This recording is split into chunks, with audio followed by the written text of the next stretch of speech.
Tonight's story is about something so ordinary you probably don't think about it at all. A plain white liquid sitting in your refrigerator door, quietly assuming it belongs there. We're going to spend the next few hours asking a simple question that turns out to have a very complicated answer.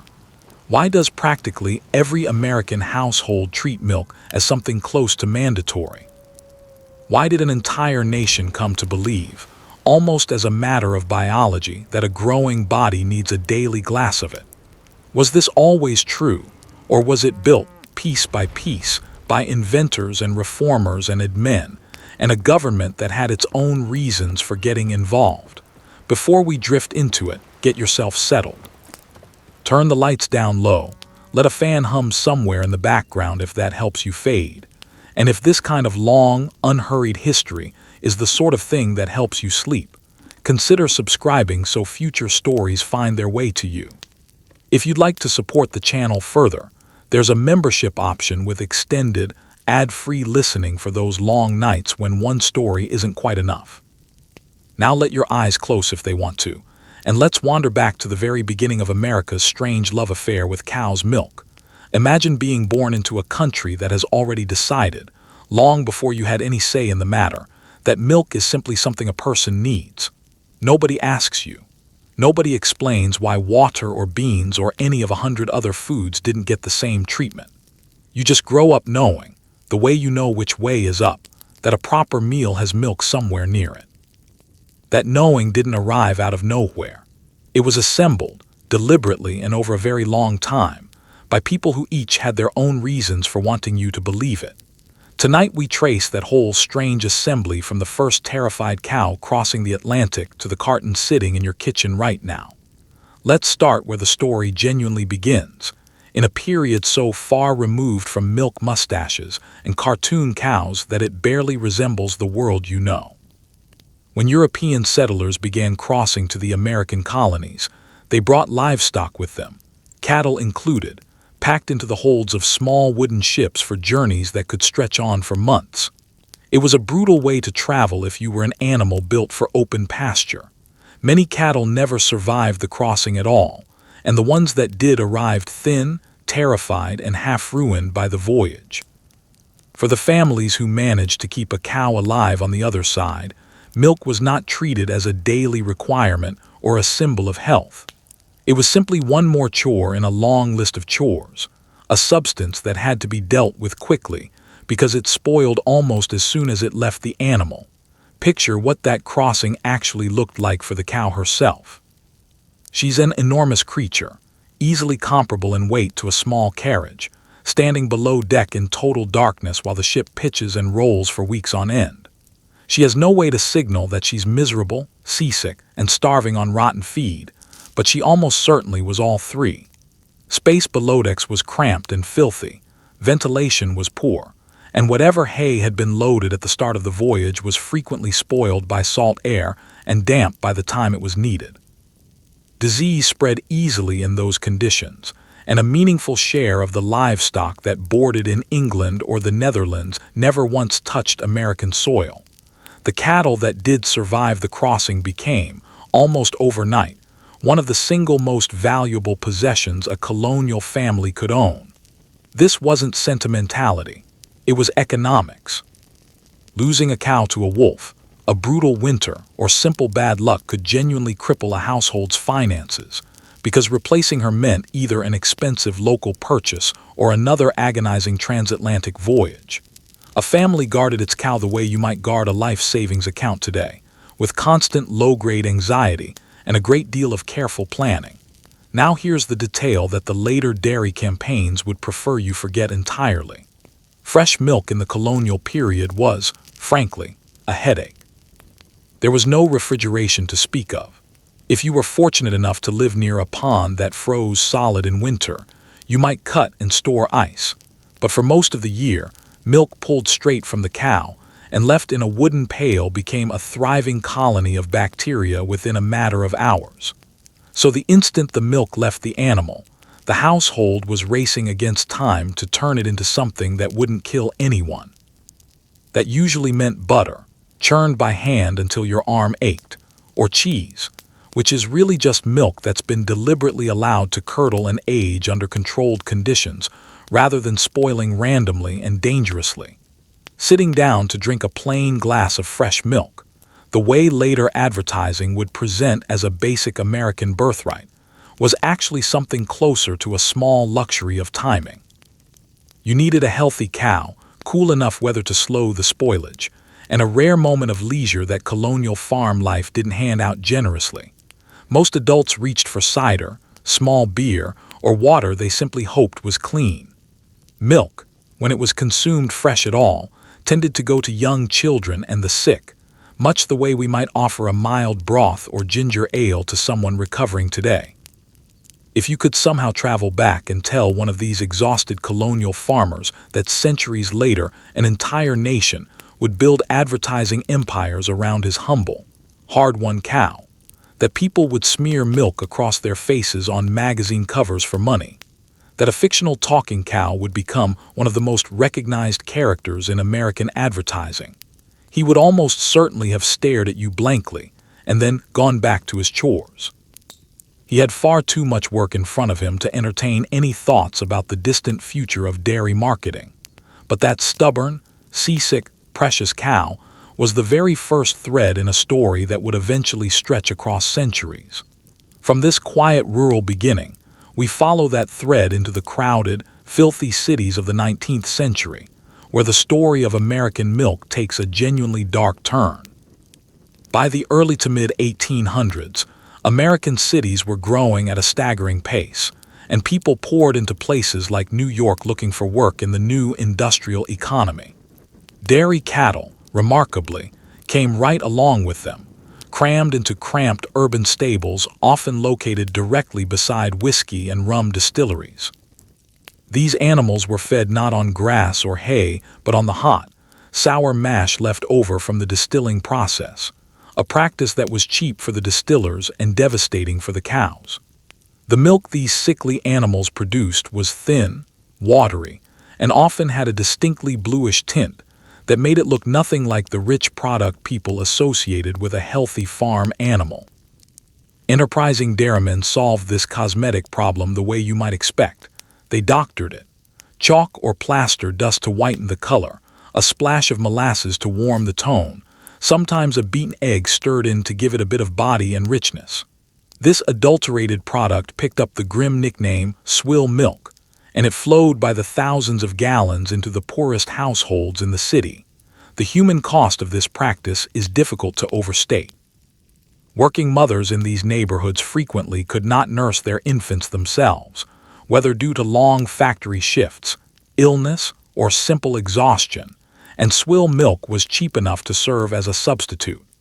But it was also teeming with dangerous bacteria and laced with substances that had no business anywhere near a human digestive system, let alone an infant's.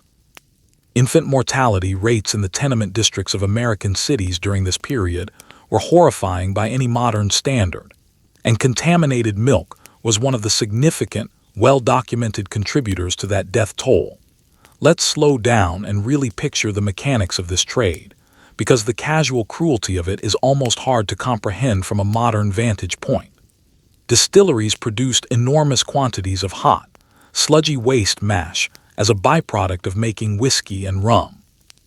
Rather than disposing of this waste, some enterprising operators realized they could feed it directly to cows housed in sheds built right next to the distillery, essentially turning industrial garbage into a marketable commodity.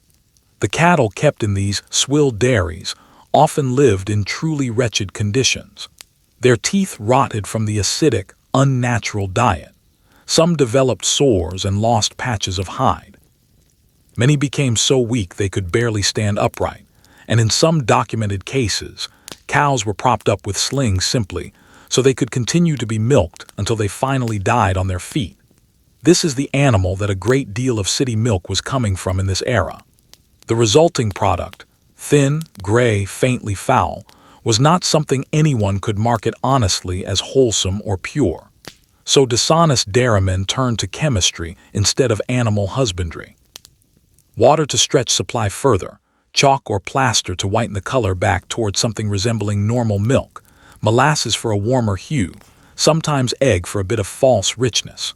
What eventually arrived in a family's kitchen pail bore a resemblance to real milk in roughly the way a department store mannequin resembles an actual human being. Passable from a distance. Deeply wrong the moment you looked closely. Here is where the dark comedy of adulterated milk gives way to genuine tragedy. Poor families relying on cheap swill milk to feed their infants were, without knowing it, feeding those children a product swimming with dangerous bacteria and diluted with mild poisons meant purely to disguise its true condition. Infant death rates in these neighborhoods reached levels that would be considered an unthinkable public health catastrophe today, and tainted milk was a significant, well-documented factor behind those numbers. This is a genuinely grim chapter, and it stands in stark, almost ironic contrast to the wholesome, life-giving image that milk would eventually be sold under. Public awareness of the swill milk scandal eventually broke into the open. In the 1850s, an illustrated newspaper published a scathing exposé on the practice, complete with detailed drawings depicting the sickly cows and the filthy sheds they were kept in. The public reaction was, appropriately, one of horror and outrage. Reformers began demanding proper inspections, honest labeling of dairy products, and an end to the practice of feeding cattle industrial waste. As is so often the case with public health reforms that threaten established profits, meaningful change came slowly. Too many people were making too much money keeping the system exactly as dangerous as it already was. There's a bitter irony worth sitting with here. The very product that would one day be marketed as the cornerstone of a healthy American childhood spent a significant portion of the 19th century quietly contributing to the deaths of American children. The distance between what milk actually was during this period and what milk would later be sold as is, at this point in our story, an enormous canyon. But the swill milk scandal did accomplish one crucial thing for the future of the industry. It planted a powerful idea deep in the public consciousness. Dirty milk kills. Clean milk saves lives. Nobody yet had a reliable, widespread method for actually making milk clean and keeping it that way. That would require the combined efforts of a meticulous French chemist, a stubborn American inventor, and a wealthy department store owner who couldn't stop thinking about dying children a few blocks from his marble showroom. We'll meet the inventor first, because before milk could be made safe, someone had to figure out how to keep it from spoiling at all. This is where our story turns to a man who spent years failing loudly and publicly before finally getting something right. In the years leading up to the American Civil War, a restless and somewhat eccentric inventor named Gail Borden was busy tinkering with the problem of food preservation. His earlier ventures had not exactly covered him in glory. Before turning his attention to milk, Borden poured significant time and money into developing a dehydrated meat biscuit, a dense, compressed brick meant to serve as compact, long-lasting nutrition. By most contemporary accounts, it tasted roughly like eating a heavily salted piece of furniture, and the venture very nearly bankrupted him. Undeterred by public mockery and financial ruin, Borden turned his attention to a different problem: milk that wouldn't spoil.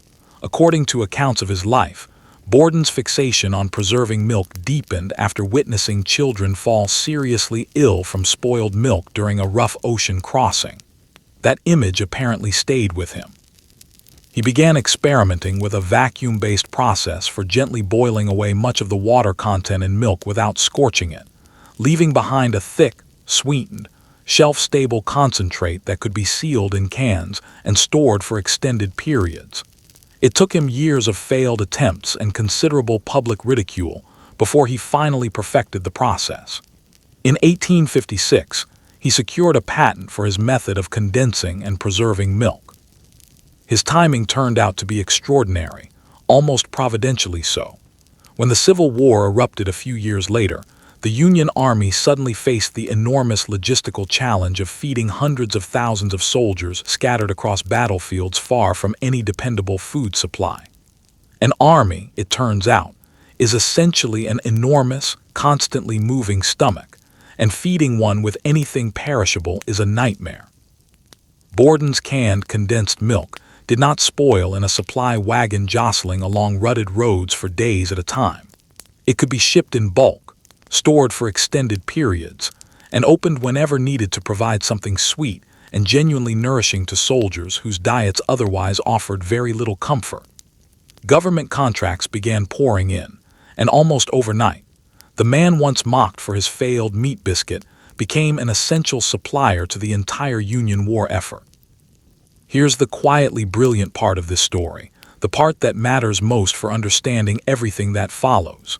When those soldiers returned home after the war ended, a great many of them had developed a genuine taste and practical appreciation for canned milk. It was convenient. It didn't spoil.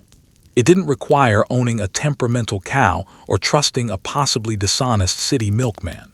Borden hadn't simply solved a wartime logistics problem. He had inadvertently created a lasting peacetime consumer habit across hundreds of thousands of households simultaneously.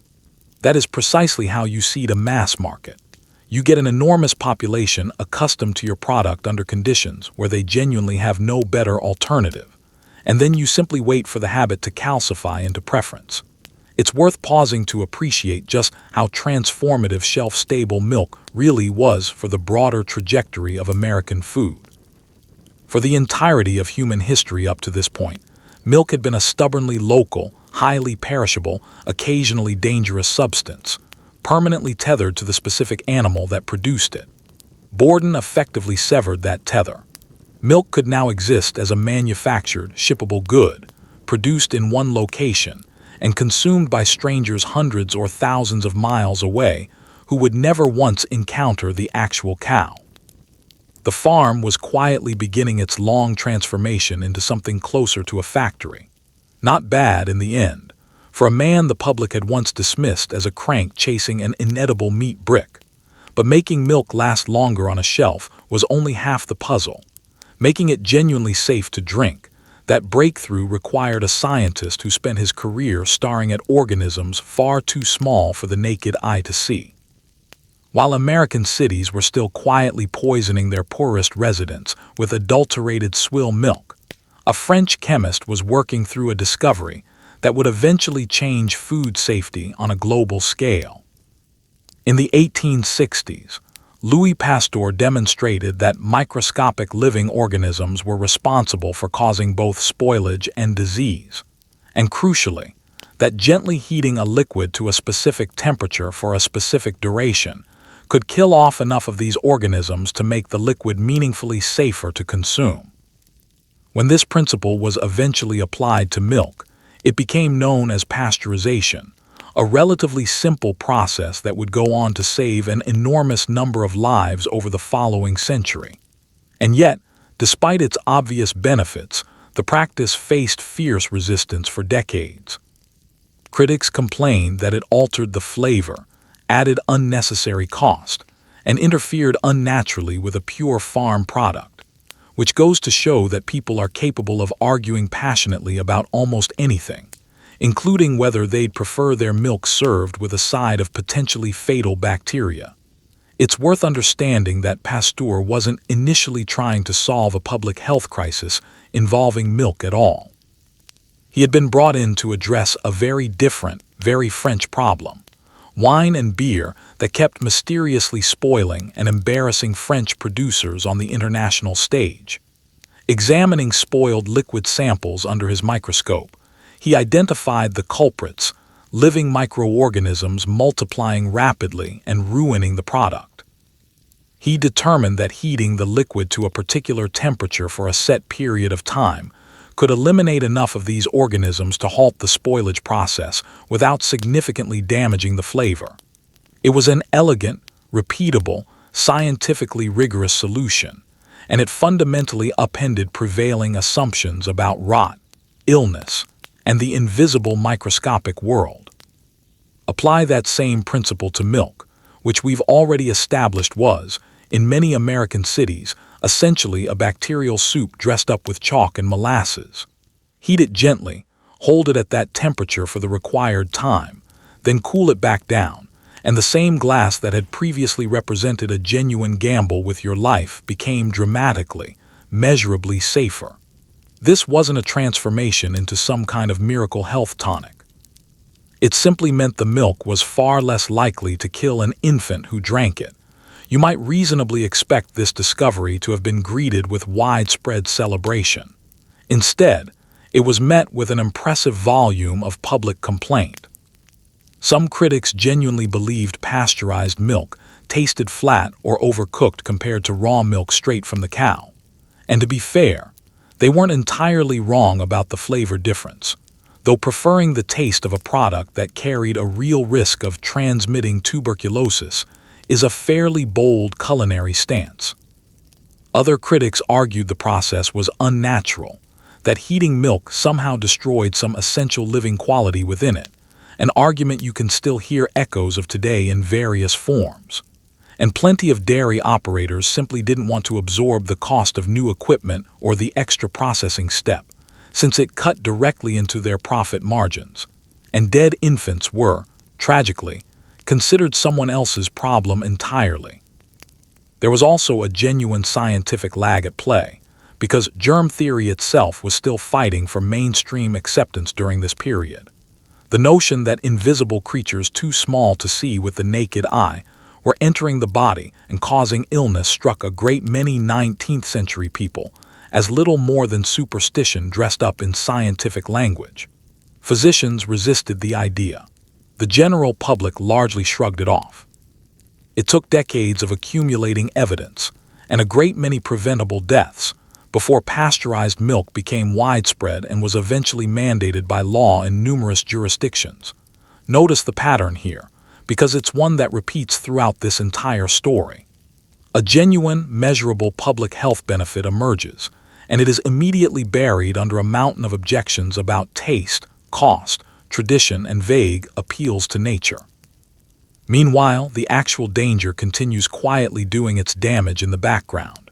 Human beings are, it turns out, remarkably skilled at arguing fiercely about precisely the wrong aspect of a problem. Pasteur gave the world a reliable tool for making milk safe.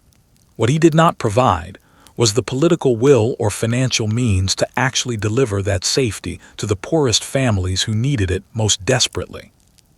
The very families losing children by the thousands to contaminated milk. That would require a wealthy man with a guilty conscience, standing inside a grand department store, deciding he could no longer simply look away. Let's pick up right where we left off, with a man who had every reason in the world to look away from the suffering happening just blocks from his own success, and chose instead to spend a fortune trying to fix it. Nathan Strauss was a part owner of one of the grandest department stores in America, a business built on marble floors, gleaming glass counters, and every comfort a well-off family could want. And yet, by the 1890s, he could not stop thinking about the tenement neighborhoods a short carriage ride from his store, where milk remained filthy and unsafe, and children continued dying in staggering numbers from something as basic and preventable as what they were being fed. Something about that gap, the marble and the graveyards existing within the same city, within a few miles of each other, apparently would not let him rest easy. So he did something genuinely unusual for a man in his position.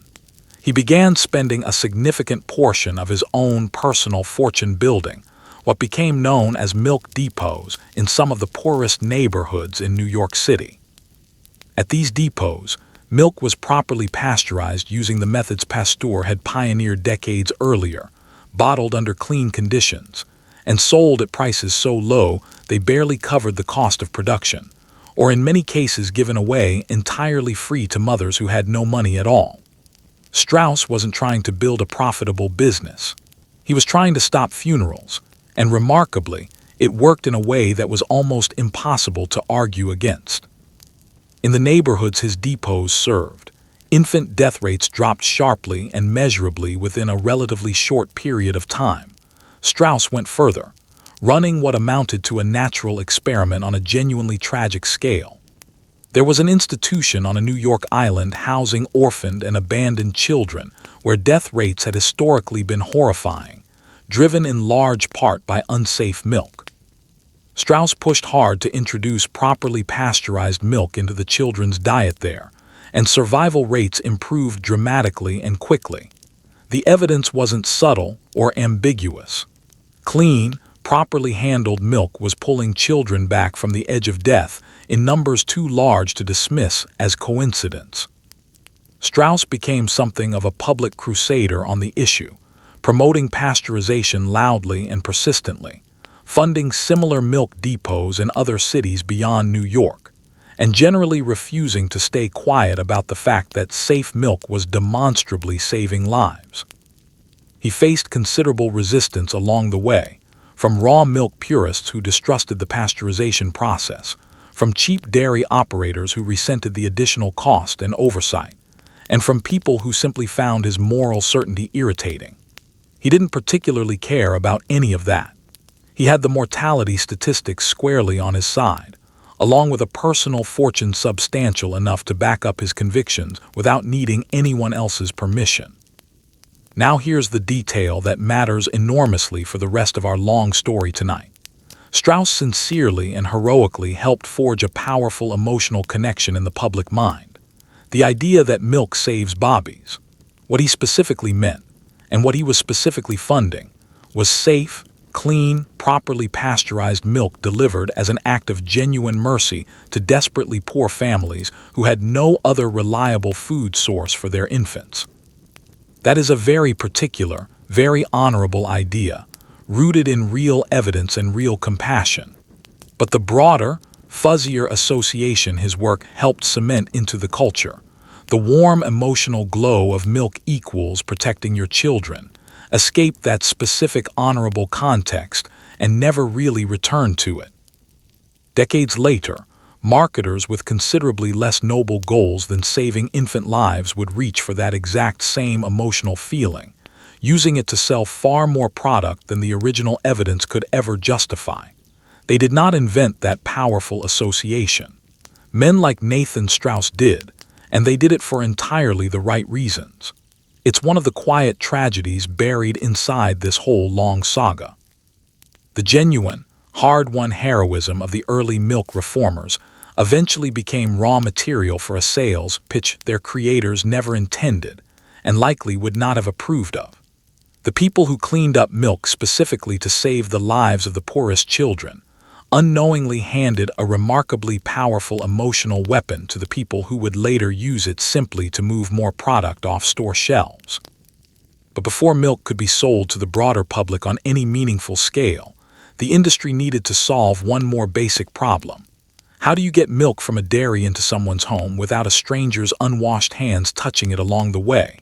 For the vast majority of history up to this point, buying milk meant a delivery man ladling it directly out of a large open can into whatever container you happen to bring along. A jug, a pail, a dented pot, whatever was available in your kitchen. This method was, to put it mildly, about as sanitary as it sounds. Flies had unrestricted access. Street dust settled freely into the open container. The occasional curious neighborhood cat could and did get a taste. Then in the 1880s, a genuinely transformative object entered the picture, the sealed glass milk bottle. Suddenly, milk could be measured precisely, sealed securely, and delivered to a household without a single stranger's thumb ever touching the product inside. It sounds almost too simple to have mattered much, but that humble glass bottle fundamentally transformed milk's public reputation, turning it from a murky, questionable gamble into a clean, respectable product a family could feel genuinely good about placing on their breakfast table.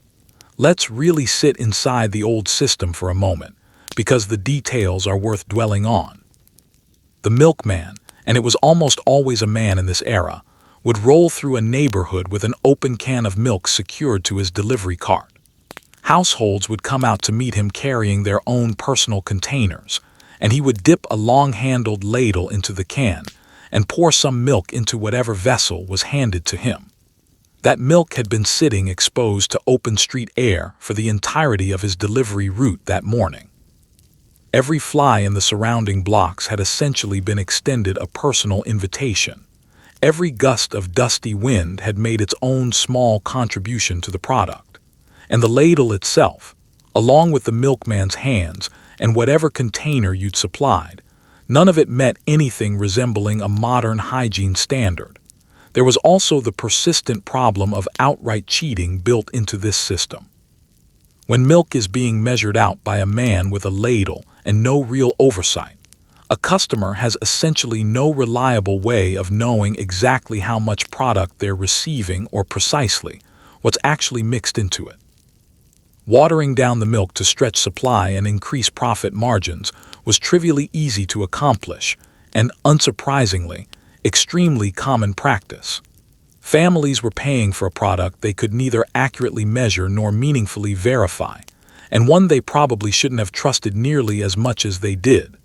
The sealed glass bottle solved a remarkable number of these problems simultaneously, almost overnight. Milk was now measured and sealed directly at the dairy facility, meaning customers received a known, verifiable quantity every single time. It was capped securely, which meant the flies, the street dust, and the curious neighborhood cats were all effectively locked out of the product. The glass itself was transparent, so a customer could actually see the milk inside, checking whether it looked normal, watching the cream rise naturally to the top like a small daily quality report. And crucially, no human hand ever touched the actual milk at any point between leaving the dairy and arriving in your kitchen. For the very first time in American history, milk looked and felt like something manufactured to a consistent, verifiable standard, rather than something haphazardly ladled at you from a shared, exposed bucket. This shift did enormous, measurable good for milk's overall public reputation, which, given the lingering memory of the swill milk scandal decades earlier, badly needed some rebuilding. A sealed glass bottle simply looks more honest sitting on a doorstep. It looks modern and deliberate. It looks like someone, somewhere along the supply chain, had actually taken responsibility for what was inside it.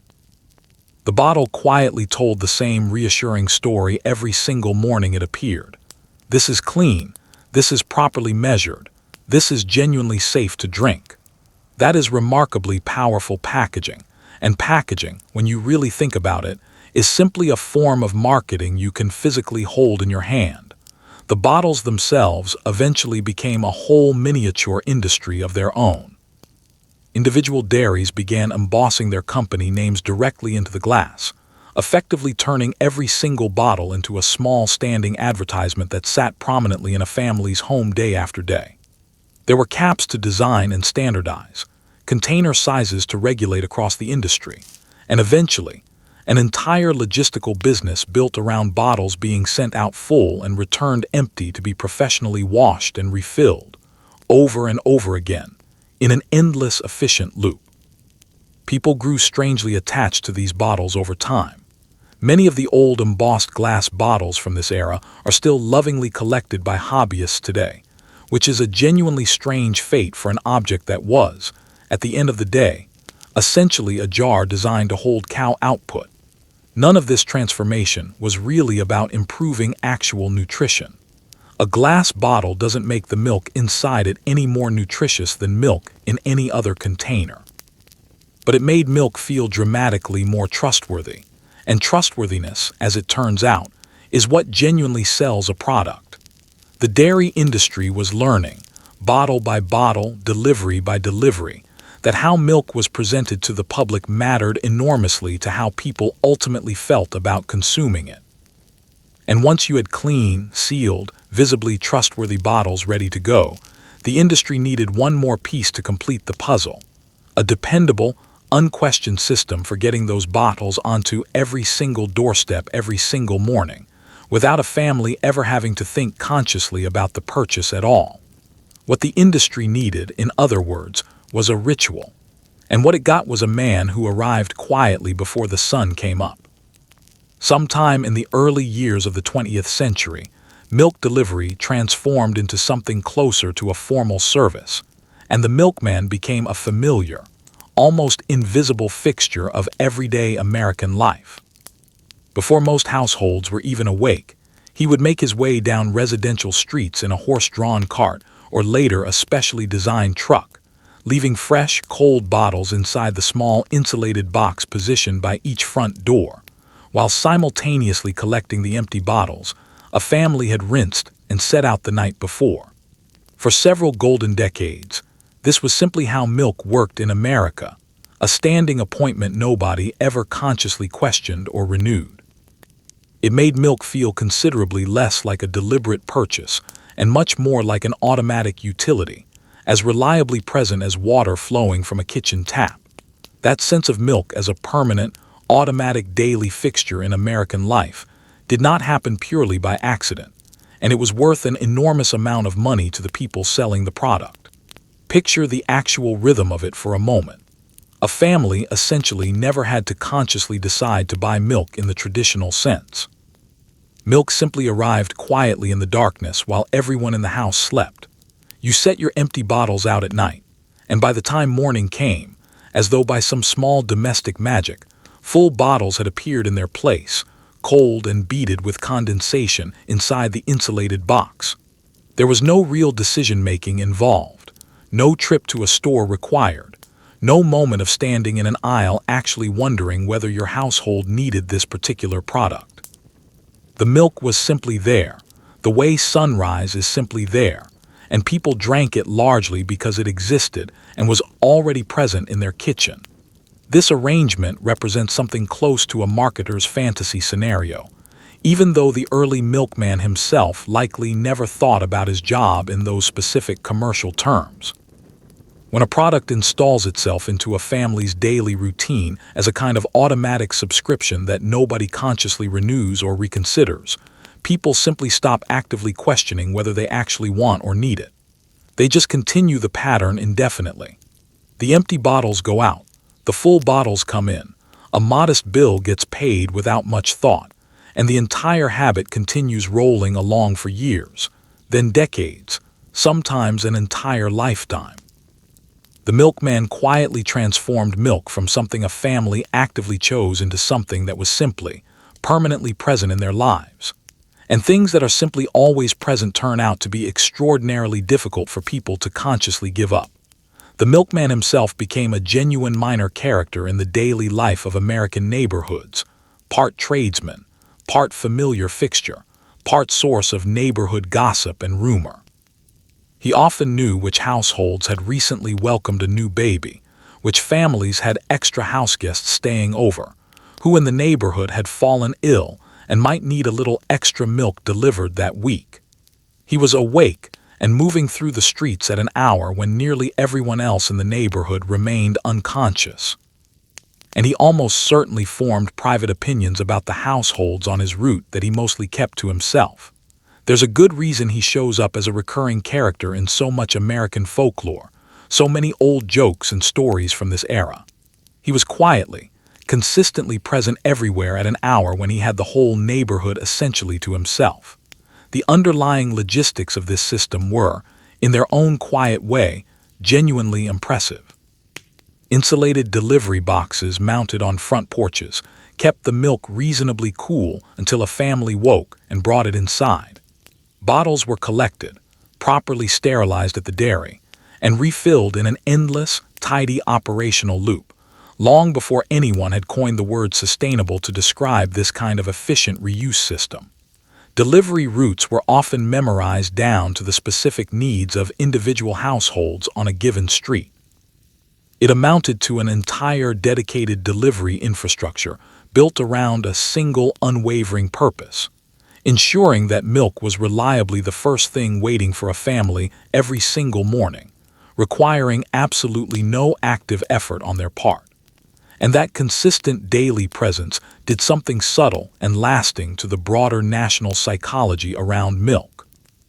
If a product arrives at your doorstep every single day, right alongside the morning newspaper and the sunrise itself, it gradually begins to feel like an essential fixture of a properly functioning household, something a home simply has, in the same unquestioned way it has running water and a solid roof overhead. Nobody sat American families down and formally argued that they needed daily milk delivery.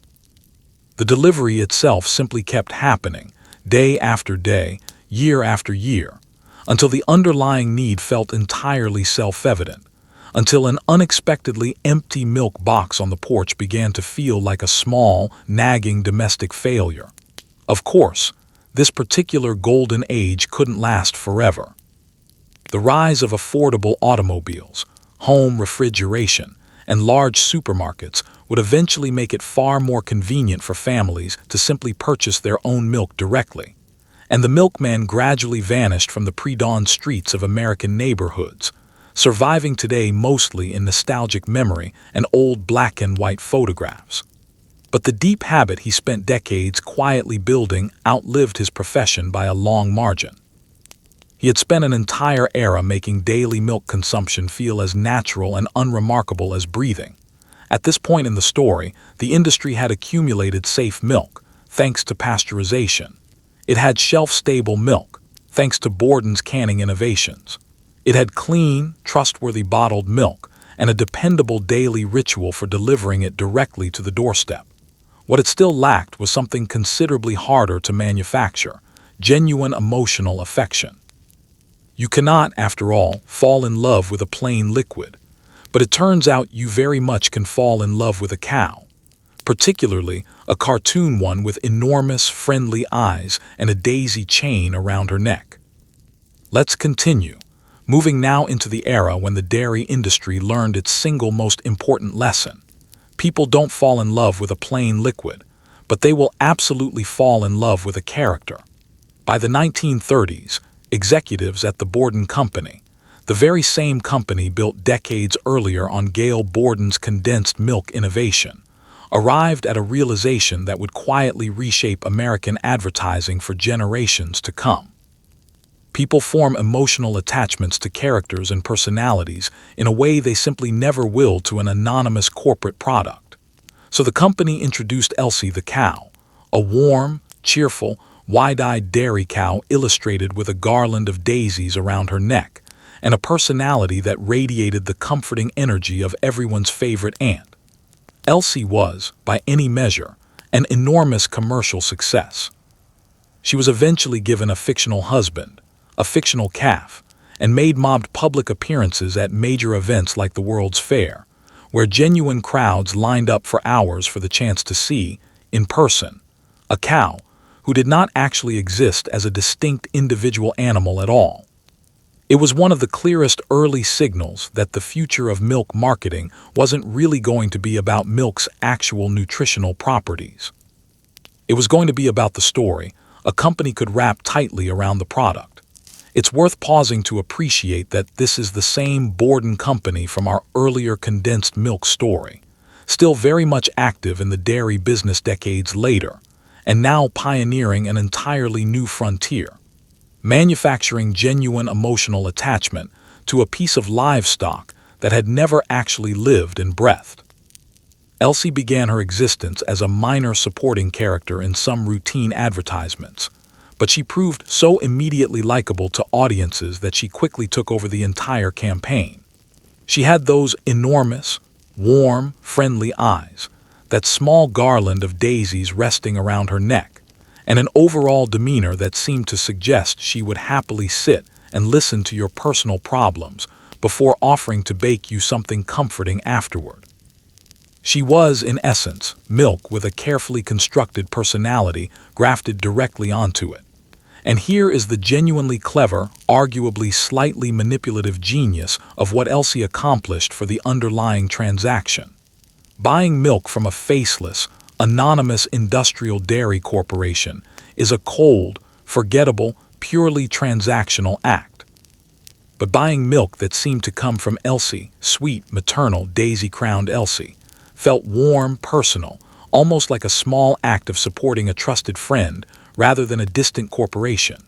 She effectively laundered a mass-produced industrial product through the comforting image of a single, lovable, wholesome cow.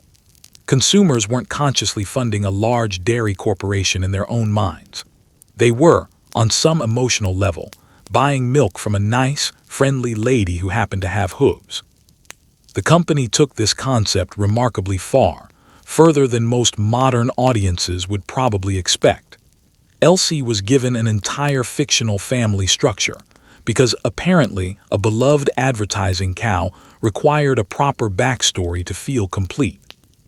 She acquired a husband character, a gruff bull with his own distinct name and personality traits, and eventually a calf, then additional calves, all individually named and folded into a cozy, ongoing bovine family narrative that played out across print advertisements over an extended period.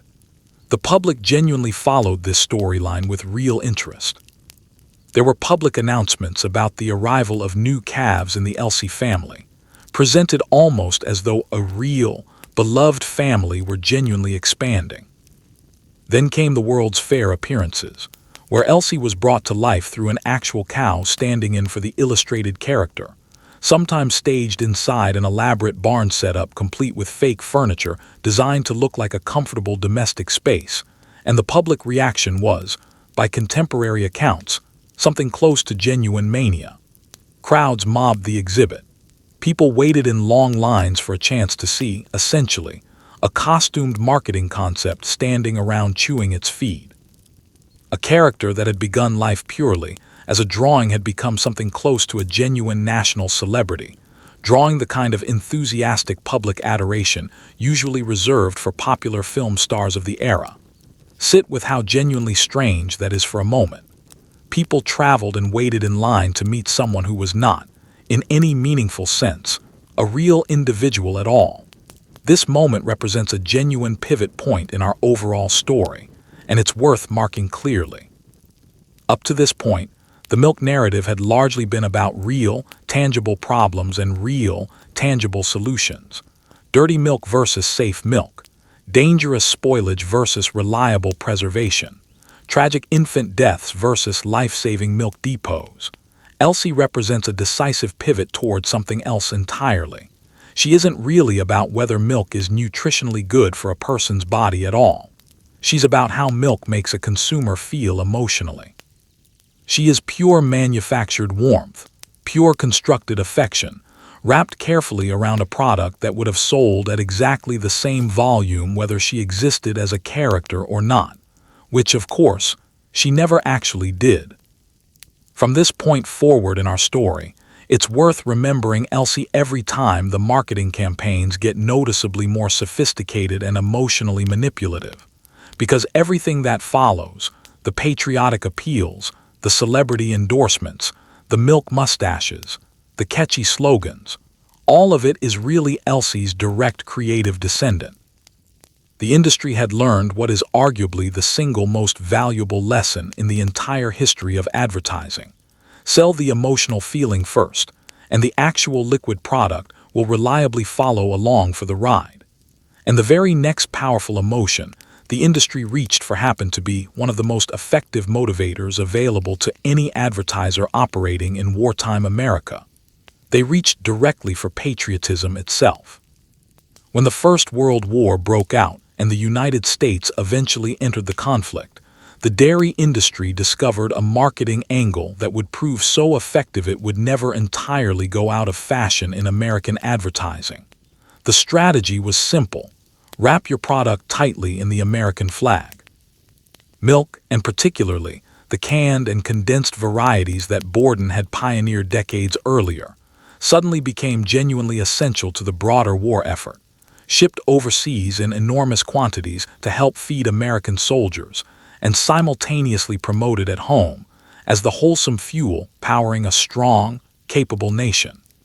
Government-sponsored posters urged American families to drink milk for the good of the country as a whole. Milk was no longer simply positioned as basic food.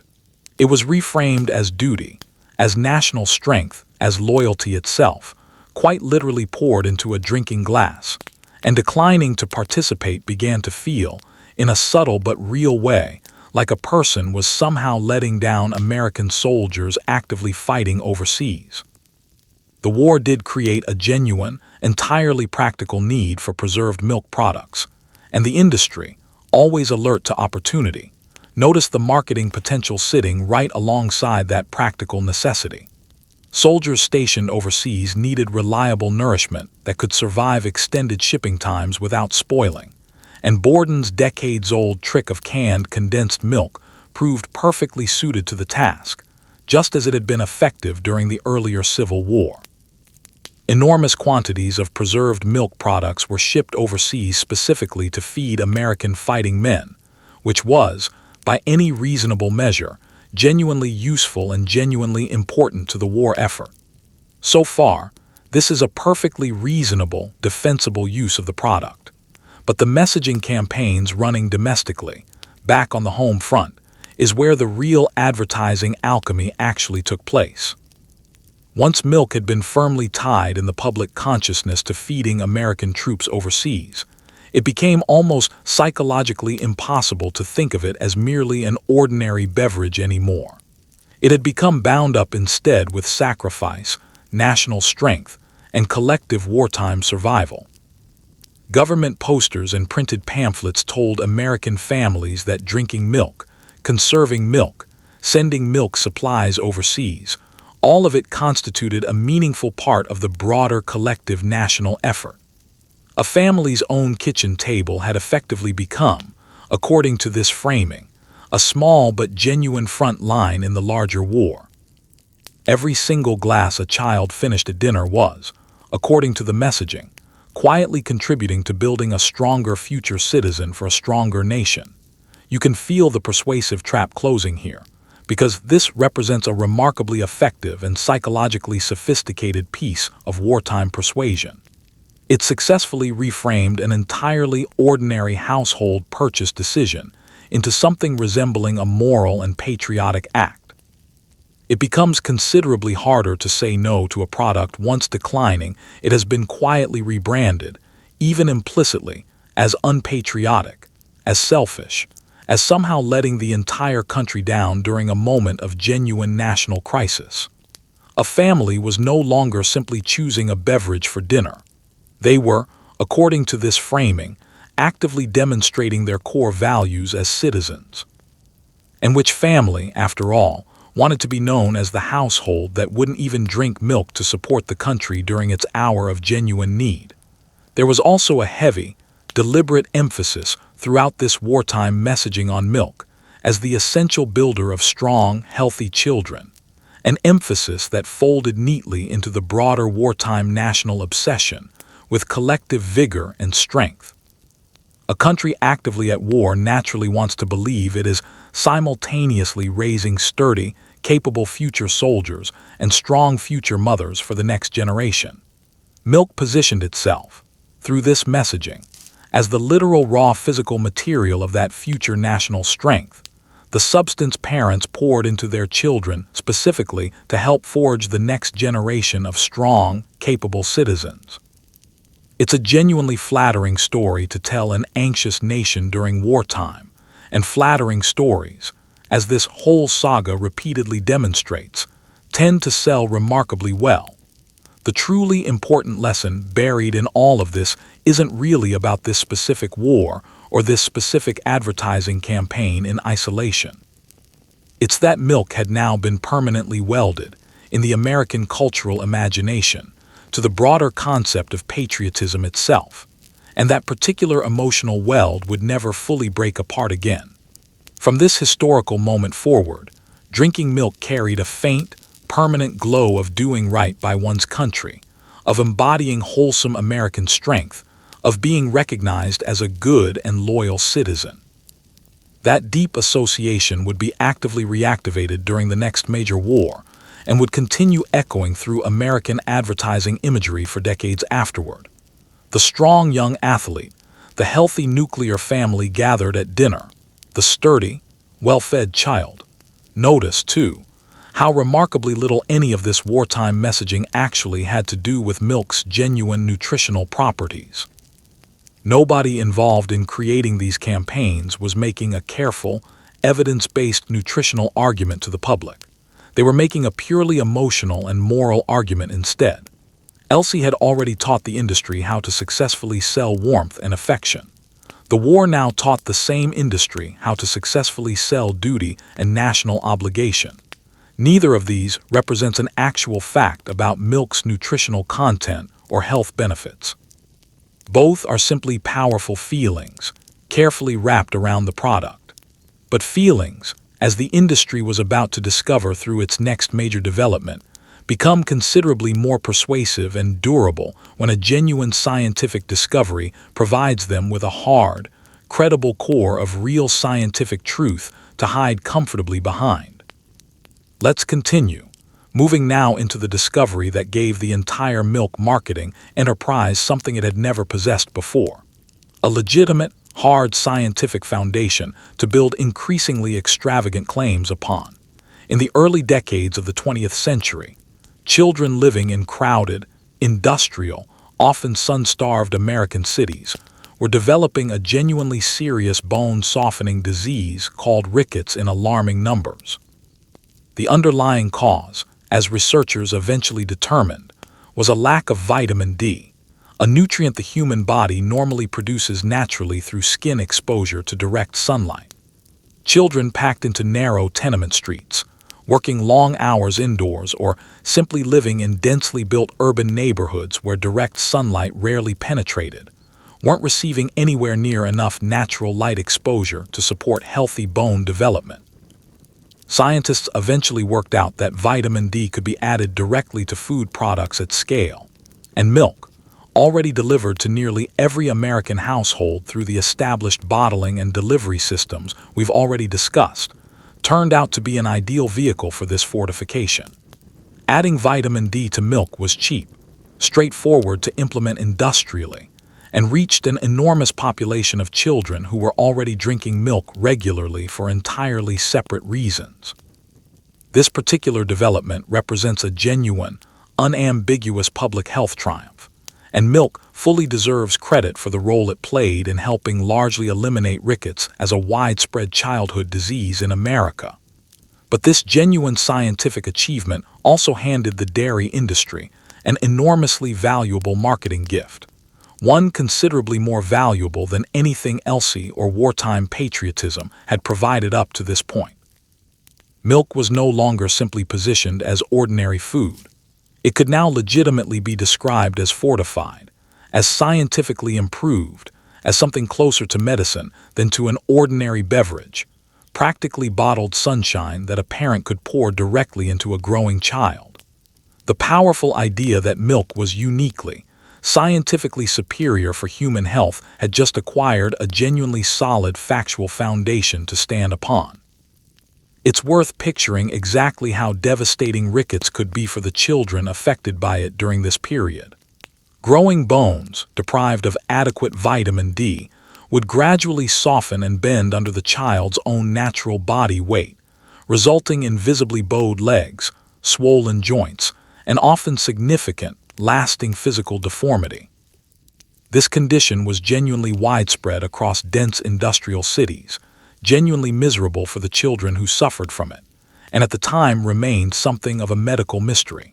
Something about modern urban life was clearly, quietly deforming children on a large scale, and for a considerable period nobody was entirely certain exactly what was causing it. The eventual scientific breakthrough was both elegant and genuinely wonderful from a public health standpoint. Researchers established the biological connection between sunlight exposure, vitamin D production, and healthy bone development, and then figured out a practical, scalable method for adding vitamin D directly to a common food product, ensuring that even a child who rarely saw direct sunlight could still obtain adequate levels through their diet. Milk proved to be an ideal vehicle for exactly this kind of fortification. Children were already drinking it regularly through established habits. It was already being delivered to nearly every household in the country through the milkman system, and the actual fortification process itself was inexpensive to implement at an industrial scale.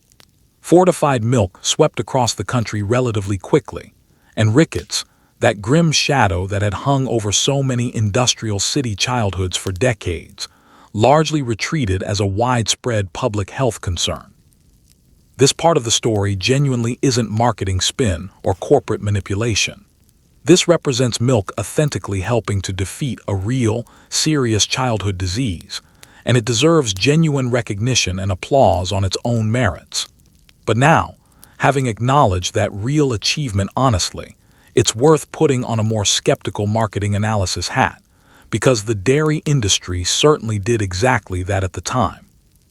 Before this fortification breakthrough, the most honest thing anyone could reasonably claim about milk was that it was nourishing, and when handled properly and safely, not dangerous to drink. After fortification became widespread, however, the industry could suddenly make a far more seductive and compelling claim. Milk could now legitimately be described as scientifically improved, enriched, fortified, practically functioning as a preventive medicine against a real, documented, previously widespread childhood disease. Milk had crossed an important conceptual line at this point in our story. It was no longer simply food that happened to be reasonably good for a person in a vague, everything in moderation kind of way. In the broader public imagination, it had become something actively, scientifically, provably beneficial to human health in a much more absolute sense. That conceptual shift is genuinely significant, and its effects echo throughout everything that follows in this story. Once the public fully accepts that milk contains scientifically added benefits that successfully address a real, documented health deficiency, it becomes remarkably easy for that same public to extend their trust considerably further than the actual available evidence genuinely supports. If milk had successfully helped defeat rickets, the underlying public assumption naturally followed. Then surely milk must do all sorts of other wonderful things for the human body as well. Surely, drinking more milk simply meant achieving more overall health. The specific, genuine, well-documented triumph over one particular disease got quietly, gradually generalized in the public mind into a warm, fuzzy, all-purpose belief that milk was simply, essentially, inherently good for the human body across the board. This represents the crucial missing ingredient that all the earlier emotional appeals had lacked entirely. Elsie had successfully given milk genuine warmth and personality. The First World War had successfully given milk a sense of patriotic duty. But vitamin D fortification gave milk something even more valuable to a marketing campaign than either of those previous elements: a legitimate scientific halo effect. From this point forward, when advertising campaigns told the public that milk built strong, healthy bodies, they could now point directly to a real, documented disease it had genuinely helped defeat. And that solid grain of hard scientific truth made every subsequent, considerably softer and more questionable claim feel correspondingly solid by simple association. The most effective marketing throughout history is rarely an outright fabrication. It is far more often a genuine, real fact, stretched incrementally, until it eventually covers vastly more conceptual ground than it ever actually earned through evidence. So by this point in our story, milk possessed a genuinely formidable toolkit of persuasive assets. It carried real emotional warmth through Elsie. It carried genuine patriotic weight through wartime messaging. And it now carried authentic scientific credibility through the vitamin D fortification breakthrough. All the industry needed next was someone with genuine institutional authority to make milk's elevated status fully official, someone capable of writing milk directly into the actual formal rules governing what a properly nourished American was supposed to eat every single day. And that particular someone, as it happened, turned out to be the United States federal government itself. At a certain point in this unfolding story, the American government stopped simply inspecting food products for basic safety and began actively telling citizens precisely what they ought to be eating. And milk happened to be very much in the room when those official rules were first being written down. During the era surrounding the Second World War, official government nutrition guidance began sorting common foods into distinct categories, and milk was reliably granted a place of genuine honor within that new official framework. Part of this development reflected sincere, well-intentioned nutritional science of the era, and part of it reflected the simple practical reality that a nation actively at war had a very direct interest in raising sturdy, capable citizens. But something quietly significant was happening beneath the surface of this seemingly straightforward public health initiative. Milk was being formally written into the country's official definition of what constituted a proper, healthy meal, stamped with the full institutional authority and credibility of the federal government itself. And that particular official stamp of approval would prove extraordinarily difficult to ever fully remove once it had been applied. For the vast majority of human history up to this point, deciding what to eat had remained a fundamentally private negotiation between an individual family, their available budget, and whatever food happened to still be edible in the pantry. Nobody officially representing the government stood over anyone's shoulder issuing formal nutritional verdicts about their household's food choices. But as the broader science of nutrition matured throughout the early 20th century, and as the federal government grew increasingly involved in various aspects of everyday American life, the state began doing something genuinely new and unprecedented. It began publishing official guidance describing what a proper, healthy diet was supposed to look like, complete with defined categories and specific recommendations, all wrapped carefully in the reassuring institutional authority of official government science. The wartime version of this evolving official guidance sorted common American foods into a handful of distinct groups, and milk along with other dairy products consistently landed either within its own dedicated group or very near the top of the broader official list. On the surface, this arrangement looks like straightforward, sensible nutritional science, and a meaningful portion of it genuinely was exactly that. Milk is, after all, a nourishing food.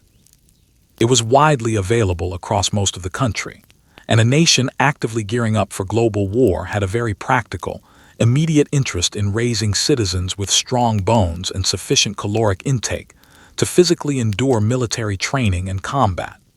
Feeding the broader population well was, quite reasonably, treated as a genuine matter of national military and industrial strength, and milk represented a familiar, readily available way of pursuing that goal. But look more closely at the deeper structural move happening here, because it represents the truly important development in this part of our story. When the federal government formally sorts food into official categories and grants milk its own specifically honored slot within that structure, it is doing considerably more than simply offering a helpful dietary suggestion to the public. It is effectively defining, with the full weight of official government authority, precisely what counts as eating properly and responsibly. And once milk had been permanently baked into that official definition of a proper diet, drinking it gradually stopped being merely a personal preference and instead started functioning as a quiet duty of responsible citizenship, a specific box on an official checklist issued by the highest food authority in the entire country. An American family was no longer simply choosing to include milk in their diet by personal preference. They were, in a meaningful sense, actively complying with official expert government guidance. This represents a genuinely different, and in many respects considerably more powerful, category of persuasion than anything we've examined so far in this story. Elsie had successfully tugged at the public's emotional heartstrings.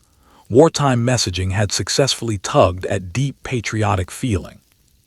But official government dietary guidance tugs instead at something arguably even more powerful: a person's fundamental sense of being a responsible, well-informed adult who reliably follows expert recommendations.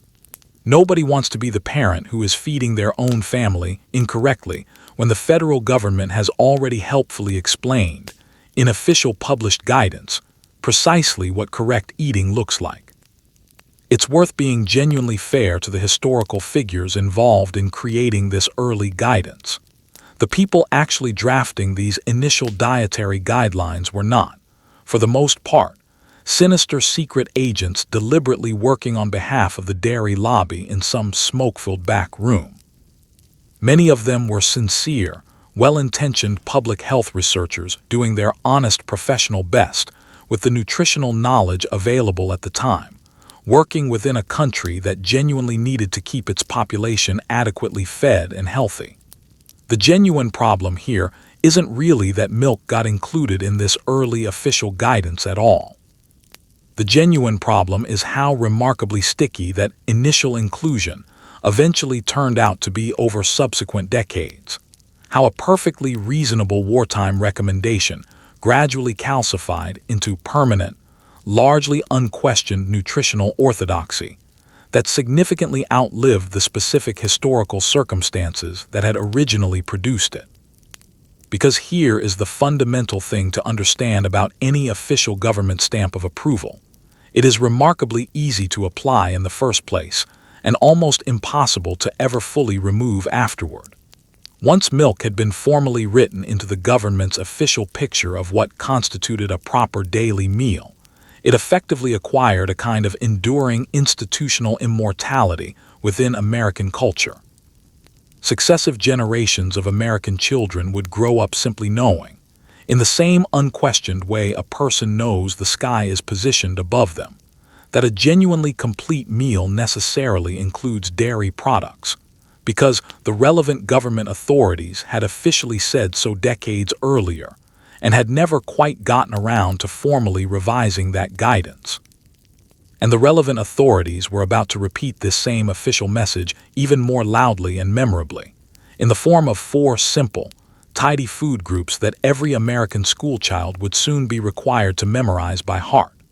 In 1956, the federal government significantly simplified its official nutrition guidance into what became known as the Basic Four, 4 tidy, easily memorized food groups that every American schoolchild would soon be taught to recite from memory.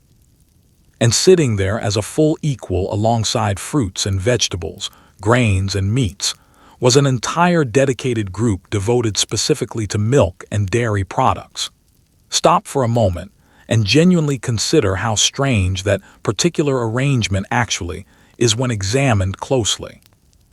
One single specific product, derived from one single specific domesticated animal, was granted its own full quarter of the official national dietary framework, a status that was notably never granted to, say, plain drinking water, or to beans, or to any number of other genuinely important food categories.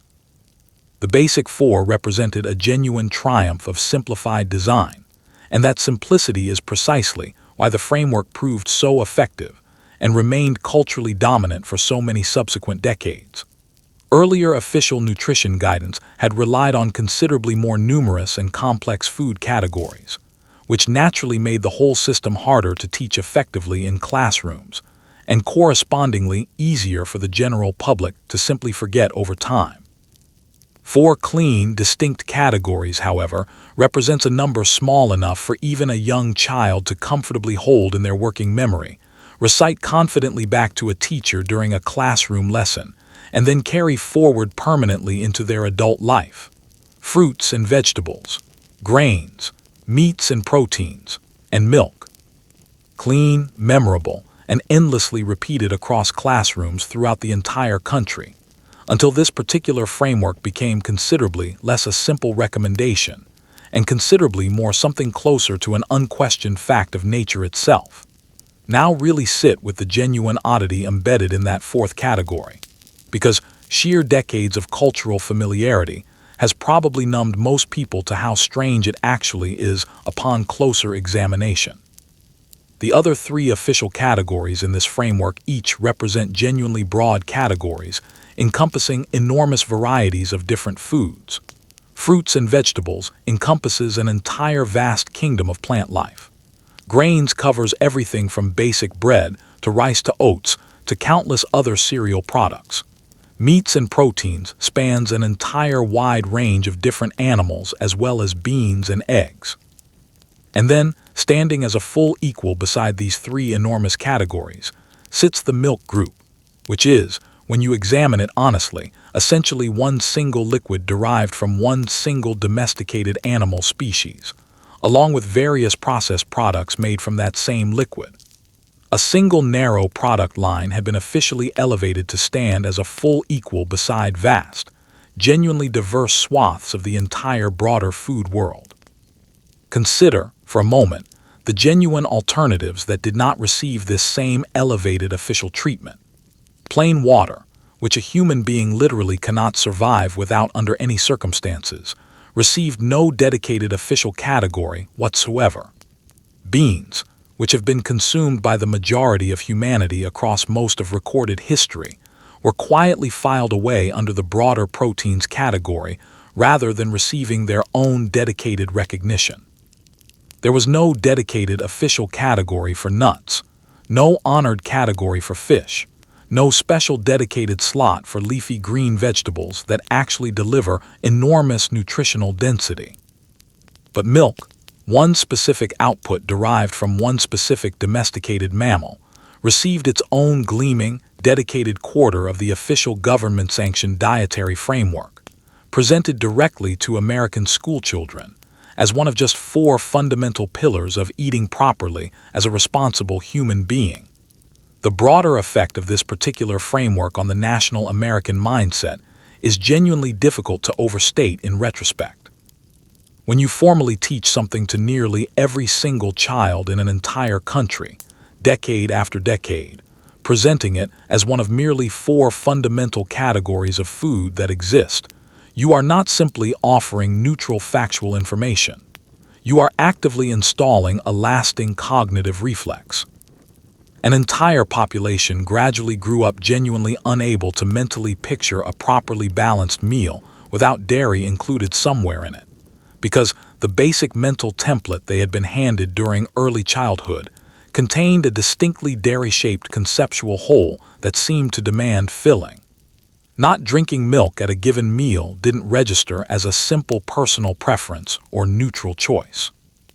It registered instead as leaving a full quarter of one's mental dietary plate suspiciously and uncomfortably empty.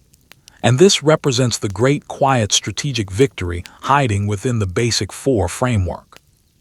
Every single advertising campaign we've already discussed, along with every campaign still to come in this story, the cartoon characters, the celebrity endorsements, the memorable slogans, all of them were ultimately just reinforcing and decorating a foundational belief that this simple government chart had already permanently carved into the national psyche decades earlier.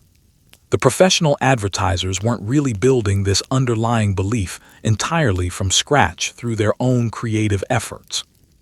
They were essentially just decorating an existing structural foundation that the federal government itself had already poured and set in place. You don't actually need to work hard to convince people to purchase something they already deeply believe, at a foundational level, that they cannot properly eat without. You simply need to keep gently, periodically reminding them of that pre-existing belief. And the single most powerful reminder mechanism of all was about to be aimed directly at the most impressionable possible audience. Delivered at massive scale, every single school day, right there on a lunch tray. Let's continue, moving now into the era when milk stopped being something a family simply chose and became something woven directly into childhood itself, delivered every single school day without a child ever having to ask for it. If you want a habit to last across an entire lifetime, the most reliable strategy is to start installing that habit during early childhood. And the American public school cafeteria turned out to be an almost perfect setting for exactly that kind of long-term habit installation.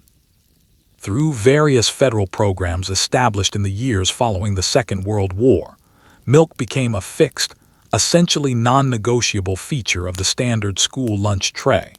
A small individual carton handed to millions of American children every single school day for years on end throughout their entire childhood. For generation after generation of American kids, milk and lunch became functionally inseparable in the mind, as automatic and unremarkable a part of the meal as the tray itself. This arrangement was officially framed entirely around basic nutrition, and to be genuinely fair to the program's designers, for a great many hungry children from struggling households, it often was exactly that. But this same daily program also quietly trained an entire generation of Americans to reach reflexively for milk, without any conscious thought whatsoever, which represents something close to an advertiser's most ambitious possible dream scenario finally realized in practice. The federal school lunch and accompanying school milk programs emerged from a genuine mixture of sincerely decent motivations, alongside some considerably more practically convenient ones for the dairy industry. On the sincerely noble side of this equation, there existed real, well-documented concern about childhood hunger across the country, reinforced by a hard lesson learned during the recent war that undernourished young people made for considerably weaker future citizens and weaker military recruits. Feeding schoolchildren a solid, reliable lunch, milk included as a standard component, represented a genuinely sincere attempt to keep an entire generation of American children healthy and properly prepared to learn in the classroom.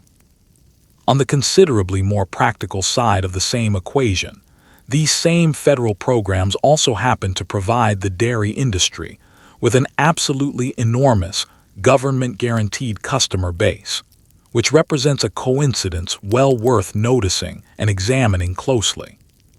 Picture the specific daily ritual involved here, because a great many people listening to this may well have personally lived through some version of it during their own childhood. A child shuffles slowly through the cafeteria lunch line carrying a tray, and somewhere along that standard route, without necessarily even actively requesting it, they collect a small, cold, slightly sweating individual carton of milk. It sits there on the tray alongside everything else, feeling every bit as inevitable and unremarkable as the individual compartments molded directly into the tray itself. The child either drinks it or doesn't, but it remains reliably present every single school day, for years on end, throughout the entirety of their formative childhood years. Milk simply is what a proper school lunch looks like, full stop, without any further explanation required. Repeat that specific pattern several thousand times across a single child's entire school career, then multiply that same experience across an entire country and across successive generations of children, and you are no longer simply running a basic nutrition assistance program. You are effectively running the single largest habit installation project imaginable at true national scale. The children participating in these programs were not, in any meaningful sense, being persuaded through clever rhetorical arguments about nutrition. They were instead being conditioned through sheer, relentless, daily repetition, taught at a level well below conscious rational thought that a proper meal simply, automatically comes accompanied by milk, in much the same automatic way a standard shoe simply comes with a matching lace. The particular genius of this arrangement, if genius is even the right word to apply here, lies primarily in its precise timing. Childhood represents the specific developmental period when habits genuinely set like hardening concrete in a person's mind. Reach people during this critical formative window, and an advertiser or institution doesn't need to keep actively persuading them for the remainder of their entire adult life, because the underlying belief is no longer something they consciously hold and periodically reevaluate. It has instead become something they simply, unquestioningly, are as people. An adult who drank a small carton of milk alongside every single school lunch for a dozen consecutive formative childhood years does not, later in life, sit down and coldly evaluate whether they actually need milk in their diet. They simply feel, at a deep intuitive level, that a proper meal inherently belongs with milk, and they frequently pass that same unexamined feeling directly along to their own children in turn. And again, in genuine fairness to the program and its designers, this particular arrangement was never a simple, straightforward villain's plot cooked up entirely in bad faith. For a child coming from a genuinely struggling low-income household, that reliable daily carton of milk may well have represented one of the more dependable and nourishing components of their entire day's food intake. And there is real, substantial good embedded in that fact. The broader program genuinely did feed a great many hungry children who badly needed the nutrition. But sincere good intentions and effective long-term marketing conditioning are not, as it turns out, mutually exclusive outcomes. This particular arrangement managed to accomplish both objectives simultaneously, feeding genuinely hungry children while also quietly cultivating a lifelong, essentially unquestioned national attachment to a single specific product category. So the underlying belief system that the Basic Four framework had already planted firmly in the American classroom was then watered every single school day in the cafeteria, until an entire population of children reached full adulthood already thoroughly pre-sold, preconditioned, and pre-loyal to milk as a product. The dairy industry now possessed an enormous customer base that had, quite literally, been drinking its specific product reliably since well before most of them could even perform basic long division in school. And then, almost perfectly on cue for this unfolding narrative, another major global war arrived to forcefully remind the entire country that milk wasn't merely healthy in some abstract sense. It was, according to the messaging of the era, something close to genuinely heroic.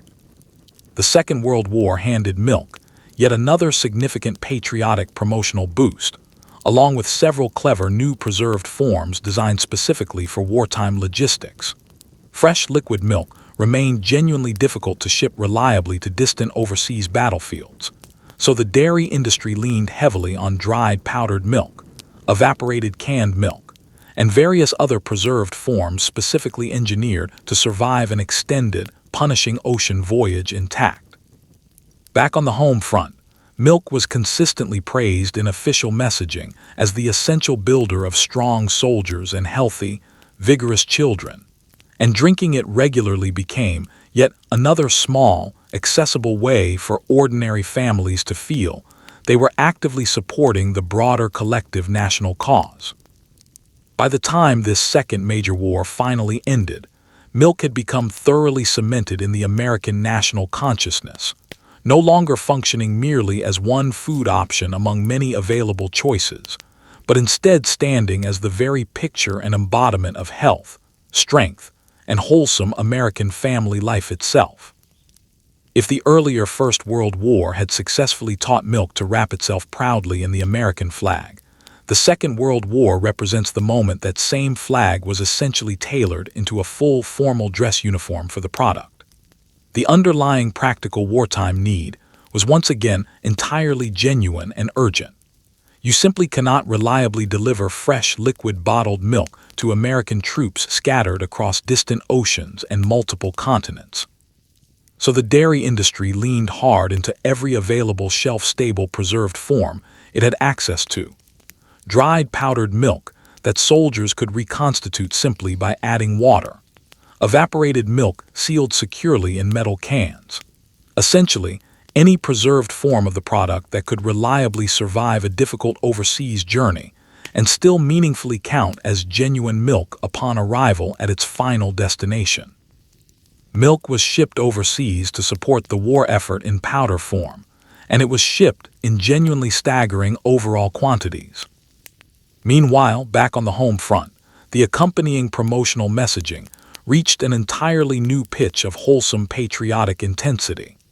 Milk was consistently framed as the essential drink of strong American soldiers, as the fuel powering the healthy children who represented the nation's future, as the very embodiment of clean, vigorous American national vitality itself. Drinking it regularly, serving it faithfully at every family meal, making absolutely certain your own children finished their entire glass without waste. All of this became a small, accessible, homey way for ordinary families to feel they were genuinely participating in the larger collective wartime effort. The American family kitchen table had once again been quietly enlisted as a small front line in the broader national struggle. A family's overall dairy consumption levels effectively became a form of patriotism that could be directly consumed and poured from a bottle. And critically, this particular wartime messaging campaign landed on ground that had already been thoroughly, carefully prepared over the preceding decades. Remember that by this specific point in our unfolding story, the American public had already been softened up through a whole series of earlier developments. They already had a beloved cartoon cow character with genuine emotional resonance. They already had a legitimate scientific halo effect stemming from milk's genuine role in defeating rickets. They already had official government food group guidance formally telling them milk was fundamental to proper nutrition. They already had an entire generation raised from early childhood on daily cafeteria milk cartons. Layer wartime patriotic messaging directly on top of all these pre-existing factors, and milk was not merely accepted by the public at this point. It was practically treated as sacred, a small white symbol representing everything the country sincerely believed itself to be fighting for during this global conflict. Notice carefully how every single one of the earlier narrative threads we've discussed gets pulled tightly together in this specific historical moment. The genuine emotional warmth originally provided by Elsie, the sense of patriotic duty originally established during the earlier war, the legitimate scientific credibility provided by vitamin D fortification, the official institutional authority provided by the government food group guidance, the deep childhood conditioning provided by the school lunch programs. All of these separate threads converged simultaneously into one single, overwhelming national cultural image. Milk equals health, which equals strength, which equals family, which equals country, which equals fundamental goodness itself. That particular equation is not, in any meaningful sense, an objective nutritional fact. That is a full-blown, deeply embedded cultural myth.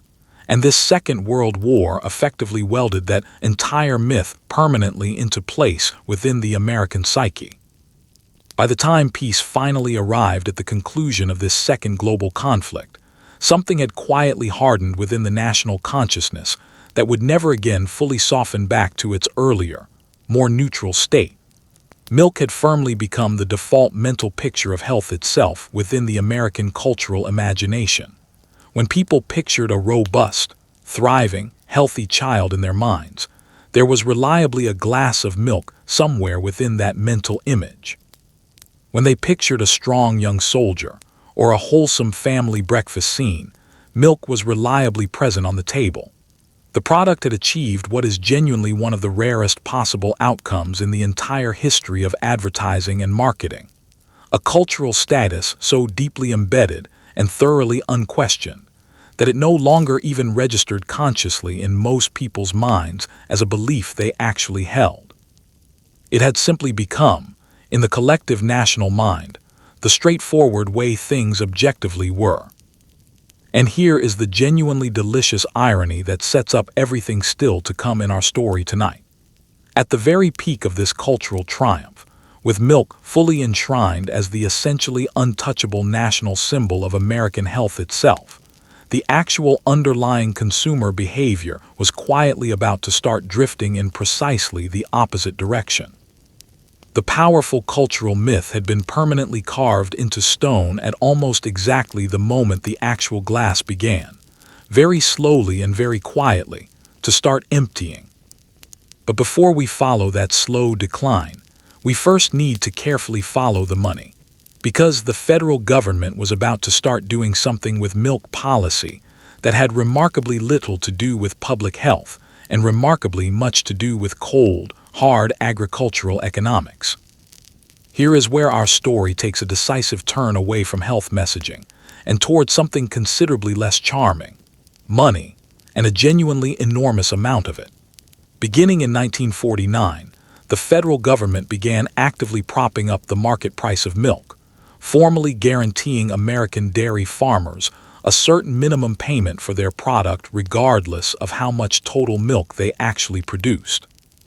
On paper, this policy was designed specifically to protect individual family farmers from the genuine volatility of agricultural markets. In actual practice, however, it created a powerful financial incentive for farmers to produce far more milk than the American public could ever realistically consume through normal purchasing. The federal government ended up purchasing the resulting enormous surplus directly, which meant that American taxpayers were quietly financing an entire ocean of surplus dairy product, whether or not they personally drank any milk at all. The country wasn't simply being sold milk through advertising anymore. It was now being made to financially pay for that milk through the tax system, entirely independent of whether individual citizens actually chose to drink it. To properly understand why the federal government adopted this particular policy, you have to first appreciate just how genuinely precarious dairy farming was as a business proposition during this era. Milk prices could swing wildly and unpredictably from season to season based on countless external factors.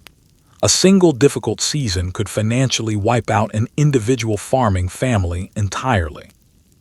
And a country that had just recently endured both a devastating economic depression and a brutal global war was understandably anxious about maintaining the stability of its domestic food producers going forward. So the federal government stepped directly into the market with a price support system, essentially promising individual farmers that milk prices would never be permitted to fall below a certain guaranteed minimum value, because the government itself would step in and purchase whatever surplus the private market failed to absorb. This policy sounds genuinely compassionate on its face, and in terms of its original underlying intent, it partly was. But it simultaneously created an incentive structure so perverse that it borders on being almost darkly comic in retrospect. If you formally guarantee every farmer a solid, dependable price for every single unit of milk they produce, regardless of how much total milk already exists in the broader market, you have effectively just instructed every single dairy farmer across the entire country to produce as much physical milk as they possibly can. There is, after all, no meaningful financial downside to significant overproduction when a guaranteed buyer of last resort has already formally promised to purchase any excess supply at a genuinely decent price. So individual farmers, behaving in a manner that was entirely rational given the incentive structure they faced, did exactly that. They produced milk. They produced genuine mountains of it, and the resulting milk supply kept arriving far faster than even a thoroughly conditioned nation of dedicated milk drinkers could possibly consume through normal purchasing, which meant the federal government, remaining true to its earlier promise, kept purchasing the growing leftover surplus using ordinary taxpayer money. Ordinary American citizens, or quite possibly their grandparents, were now quietly financing an enormous flood of surplus dairy product that nobody had specifically ordered or requested, funding not simply the milk they personally chose to purchase at their local grocery store, but also an entirely separate, largely invisible ocean of additional dairy product sloshing around continuously in the background of the broader national economy. This particular moment represents the point at which the milk story genuinely sheds the last remaining traces of its original innocence. Up until this point in our narrative, however sophisticated and manipulative the marketing had already become, there was at minimum still a genuine customer freely choosing, of their own volition, to purchase an actual product. But these federal price support policies introduced something considerably different and stranger into the equation. Now the general public was effectively paying for milk twice over, once at the grocery store like any ordinary consumer, and a second time through the tax system to fund the purchase of the vast surplus that the broader marketing apparatus had itself helped encourage farmers to overproduce in the first place. The underlying system was now actively consuming public tax, money specifically to sustain a level of total production that the public's genuine, organic demand could never actually justify on its own. And this development genuinely reframes every single cheerful advertising campaign that came both before and after this specific policy development. Suddenly, the relentless ongoing push to get more and more Americans drinking increasing quantities of milk, the milk mustaches and memorable slogans still to come later in our story, look considerably less like a purely sincere public health crusade, and considerably more like an increasingly desperate effort to locate enough willing mouths for a supply that the government's own agricultural policies had bloated to genuinely absurd proportions. The country was not, at this point, producing enormous quantities of milk because the public was organically clamoring for it. It was increasingly being actively urged and persuaded to want more milk specifically in order to justify a mountain of surplus product that already existed independent of actual demand. But genuine mountains of government-guaranteed surplus milk cannot simply be allowed to evaporate into thin air. They have to physically go somewhere in the real world. And when you systematically convert an entire ocean of surplus milk into its most easily storable processed form, and then stack that resulting product in government warehouses year after year without interruption, you eventually end up with something genuinely, almost comically absurd. You end up, quite literally, with an entire mountain of cheese. By the 1980s, all of this accumulated agricultural surplus genuinely had to go somewhere physical, and that somewhere turned out to be an extensive network of federal government warehouses stuffed with an almost unbelievable quantity of processed cheese. We are talking about hundreds of millions of pounds of federally owned cheese, sitting in climate-controlled cold storage facilities and even converted underground caves, slowly aging while government officials tried to figure out precisely what to do with such an enormous, unprecedented surplus. Eventually, a significant portion of this accumulated cheese was distributed directly to needy American families through federal assistance programs, and government-distributed cheese became a genuinely real, if somewhat surreal, feature of American life during this period.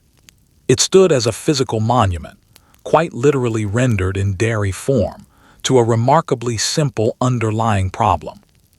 The country had been successfully persuaded, through decades of combined marketing and policy, to produce far more milk than it could ever realistically consume through normal organic demand. Here is the specific logistical puzzle that ultimately created this bizarre situation. The federal government had formally promised to purchase all surplus milk, but liquid milk itself spoils relatively quickly, so you obviously cannot simply warehouse an entire lake of fresh liquid product indefinitely and wait for demand to catch up. The practical solution involved purchasing the resulting surplus specifically in processed forms that keep well over extended periods, and cheese, as it happens, keeps remarkably well when properly stored. So the flood of excess milk was systematically converted into cheese, along with butter and various forms of dried milk powder, and squirreled away in extensive government storage facilities. Over successive years, with the underlying milk surplus never meaningfully slowing down, the accumulated cheese simply continued piling up and piling up without interruption. The eventual scale of this accumulated surplus became genuinely almost cartoonish in its proportions. Government storage warehouses filled to capacity. Officials eventually resorted to storing genuinely gigantic quantities of aging cheese inside cool, naturally climate-controlled underground caverns, because that is simply what becomes necessary when a government has committed itself to purchasing considerably more cheese than an entire nation could realistically consume. Somewhere out there in that cool, dark, quiet underground storage, hundreds of millions of pounds of federally owned cheese sat silently aging, essentially a dairy glacier built entirely from a combination of genuinely good intentions and genuinely poor underlying economic incentives. Eventually, the sheer absurdity of this accumulated situation became impossible for anyone to reasonably ignore any longer. You simply cannot continue indefinitely sitting on an ever-growing hoard of slowly decaying cheese, particularly when its very existence stands as a visible monument to substantially wasted public tax money. So the federal government began actively distributing large quantities of this accumulated cheese to struggling families through various established assistance programs. Government cheese entered mainstream American culture as a genuine, tangible product delivered in a plain, unbranded package, remembered with a strange, persistent fondness by many recipients who received it during difficult periods. An unlikely dietary staple born entirely from agricultural policy surplus. And here is the thing genuinely worth pausing on. Government cheese did feed a great many struggling American families, and that represents a genuine, meaningful good that emerged from this otherwise fairly absurd situation. But step back momentarily and examine the entire, genuinely absurd system that ultimately produced this outcome. Decades of sophisticated marketing had successfully told the entire American public that milk was essential, patriotic, scientifically validated, and effectively mandatory. Federal government policy had then guaranteed farmers prices that directly incentivized them to produce far more milk than the public could ever organically consume. This resulting surplus was systematically frozen into an enormous mountain of processed cheese, and that accumulated mountain then had to be given away for free, because there was quite simply nowhere else remaining for it to physically go.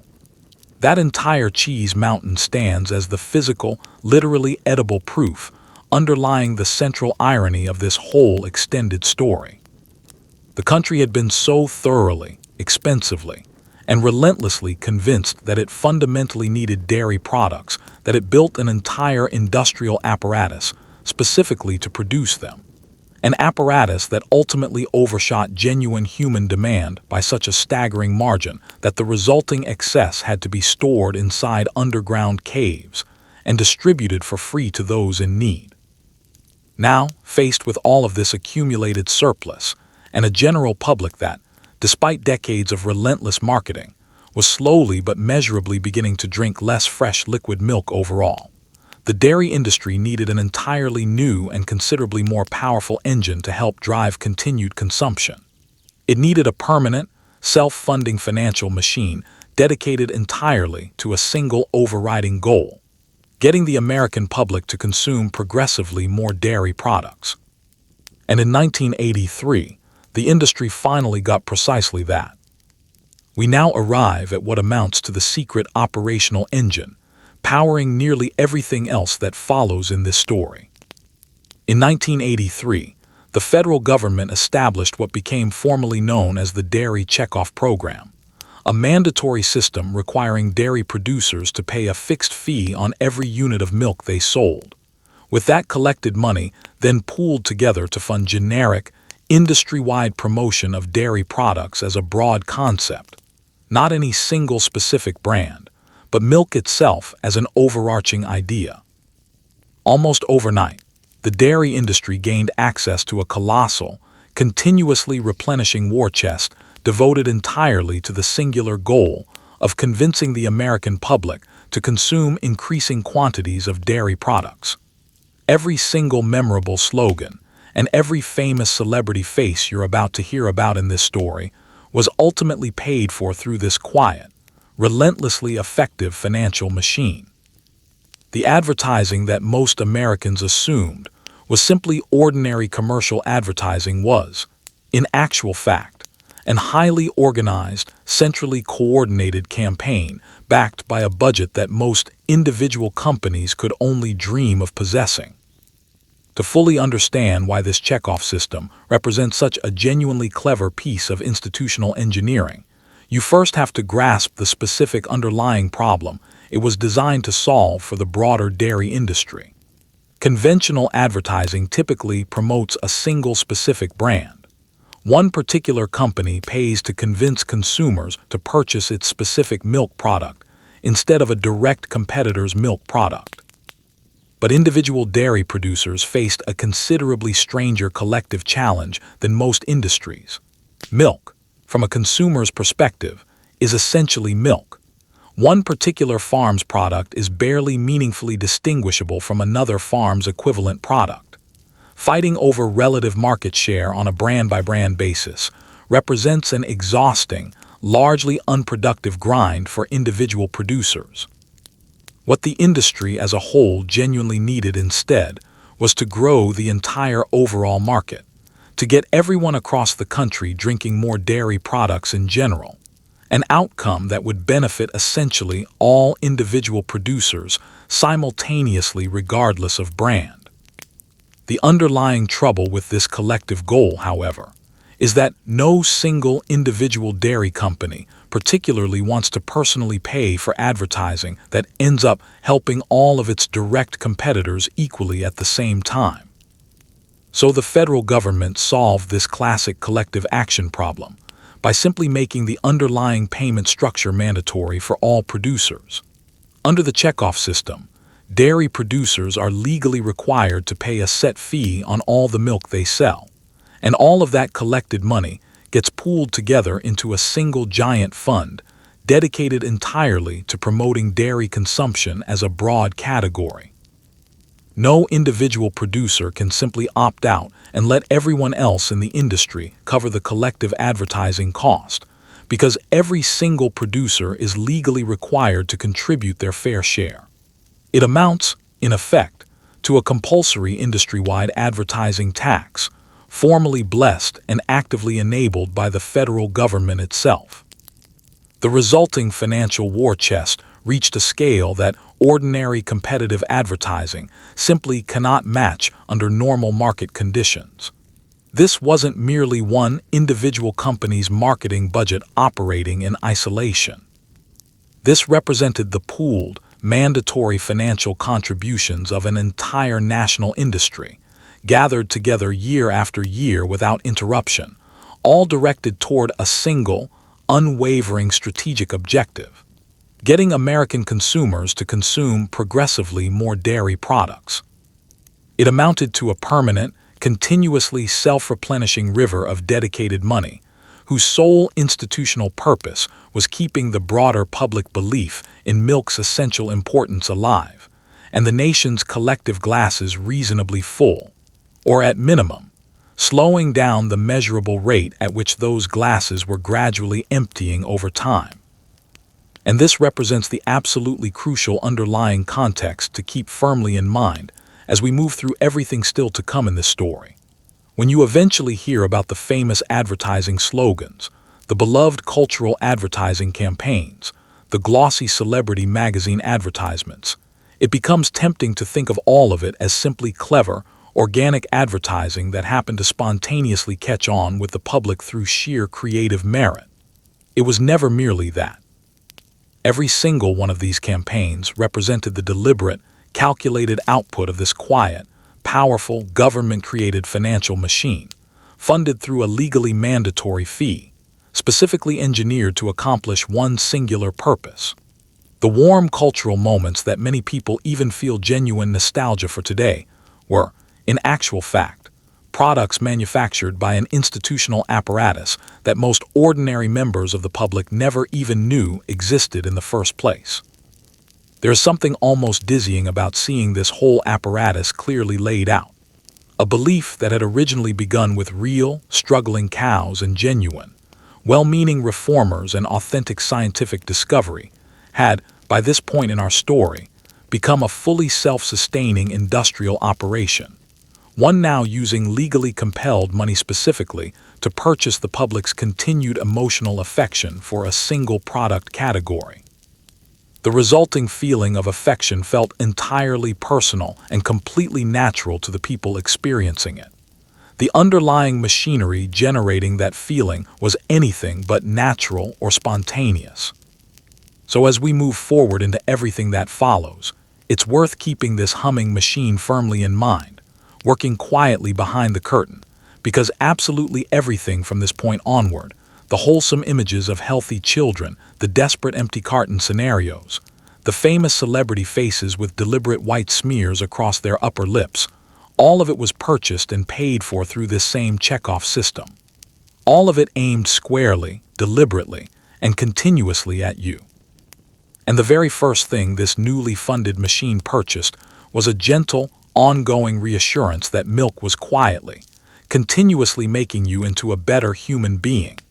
With checkoff money now flowing steadily into a centralized promotional fund, the resulting advertising campaigns grew noticeably more sophisticated, and one of the earliest major efforts told the American public, plainly and warmly, that milk simply does a body good.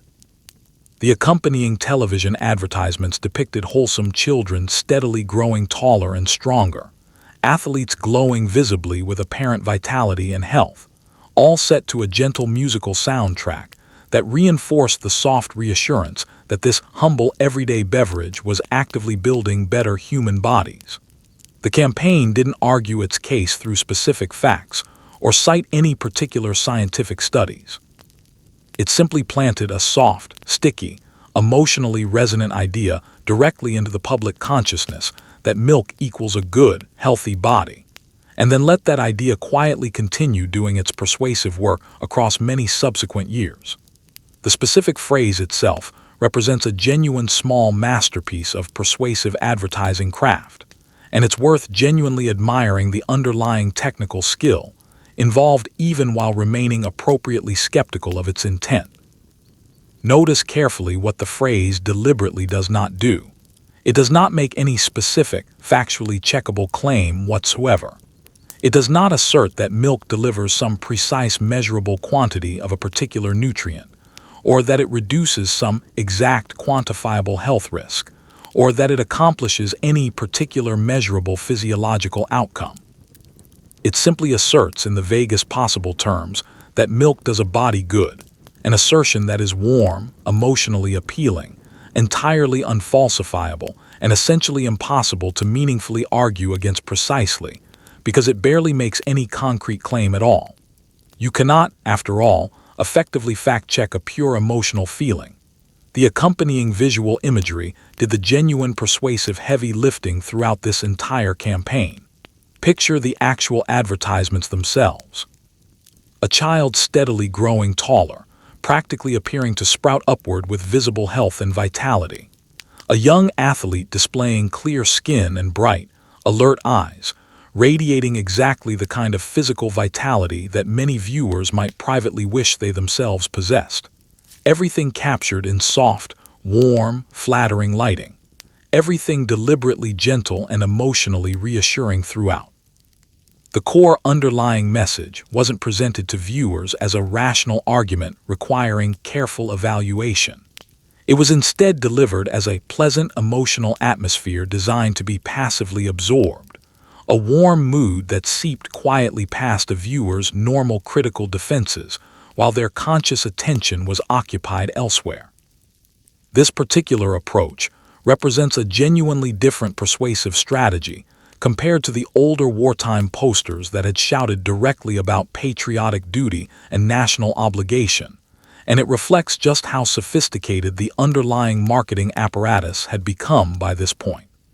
The Chekhov-funded advertising era didn't need to nag consumers or issue direct commands. It could instead afford to remain soft, to essentially whisper its message, to simply keep gently, repeatedly associating milk with a vague, warm, glowing feeling of overall physical health, over and over again, until that particular association began to feel like the viewer's own private common sense, rather than something that had been carefully, deliberately installed through repeated exposure. And it turns out that soft, gentle persuasion is often considerably stickier and more durable than loud, aggressive persuasion. A hard, specific factual claim naturally invites careful scrutiny from a skeptical audience. Tell someone that milk specifically prevents some particular named disease, and some sufficiently motivated, skeptical person will eventually go check whether that specific claim is actually true. But tell someone, warmly and vaguely, that milk simply does a body good, and there is genuinely nothing concrete left to check or verify. There is only a pleasant, diffuse fog of general wholesomeness that settles comfortably over the product and remains there for years afterward. People generally cannot recall exactly what the original advertisement actually claimed in specific terms, but they can still reliably feel, at some intuitive level, that milk is somehow good for them, and that underlying feeling, as this entire story repeatedly demonstrates, represents the entire game. This particular campaign also leaned quietly on everything the industry had already carefully built in earlier decades. It didn't need to construct the underlying belief entirely from scratch. The Basic Four framework had already firmly established dairy as fundamental to proper nutrition. The daily school cartons had already thoroughly conditioned an entire generation from early childhood. The two world wars had already draped milk in genuine wholesome patriotic strength. All this gentle, ongoing reassurance really needed to accomplish was giving that already substantial mountain of pre-existing belief a warm, periodic little nudge, keeping it fully alive and adequately topped up during an era when, worth remembering, actual measured milk consumption was already quietly beginning to slide downward. That represents the underlying pattern throughout this entire checkoff era in miniature. The advertising machine wasn't really creating an entirely new belief so much as actively maintaining an existing one, spending its considerable mandatory millions specifically to slow down an erosion process that had already quietly begun. Milk does a body good functioned less as a debate-winning argument and more as a soothing, reassuring hand placed gently on the shoulder of a belief that, deep down, was already beginning to genuinely wobble. But soothing reassurance, as effective as it can be, has its practical limits. The advertising machine would soon try an entirely opposite approach, and instead of gently reassuring consumers about the positive benefits milk provided, it would instead show them the small, relatable, comedic horror of suddenly discovering they had none available at all. In 1993, a California-based dairy marketing board tried something genuinely counterintuitive, and as it turned out, thoroughly brilliant. Rather than continuing to tell consumers how wonderful milk was, this new campaign instead showed them the small comedic horror of the specific moment someone realizes their milk carton is completely empty. The resulting famous advertising campaign consistently featured people caught in that exact agonizing moment, mouths already full of cookie or cake, suddenly desperate and betrayed, all built around a simple, memorable two-word question: got milk? The campaign proved genuinely funny, genuinely clever, and it spread rapidly throughout mainstream American culture. Suddenly, milk was psychologically tied not primarily to abstract long-term health benefits, but instead to a low-grade, persistent, nagging anxiety about potentially running out at precisely the wrong moment. And remarkably, few advertising slogans in the entire history of marketing have ever burrowed themselves quite so deeply into an entire nation's collective consciousness. Every previous major campaign we've discussed up to this point had consistently pushed in essentially the same underlying direction. Milk is healthy. Milk is patriotic. Milk is fundamentally good for you. Each of these campaigns, in their own way, sold the positive presence of milk, the accumulated benefits of actually having it available and drinking it regularly. The Got Milk campaign did something genuinely sly and psychologically sophisticated instead. It sold the absence of the product rather than its presence.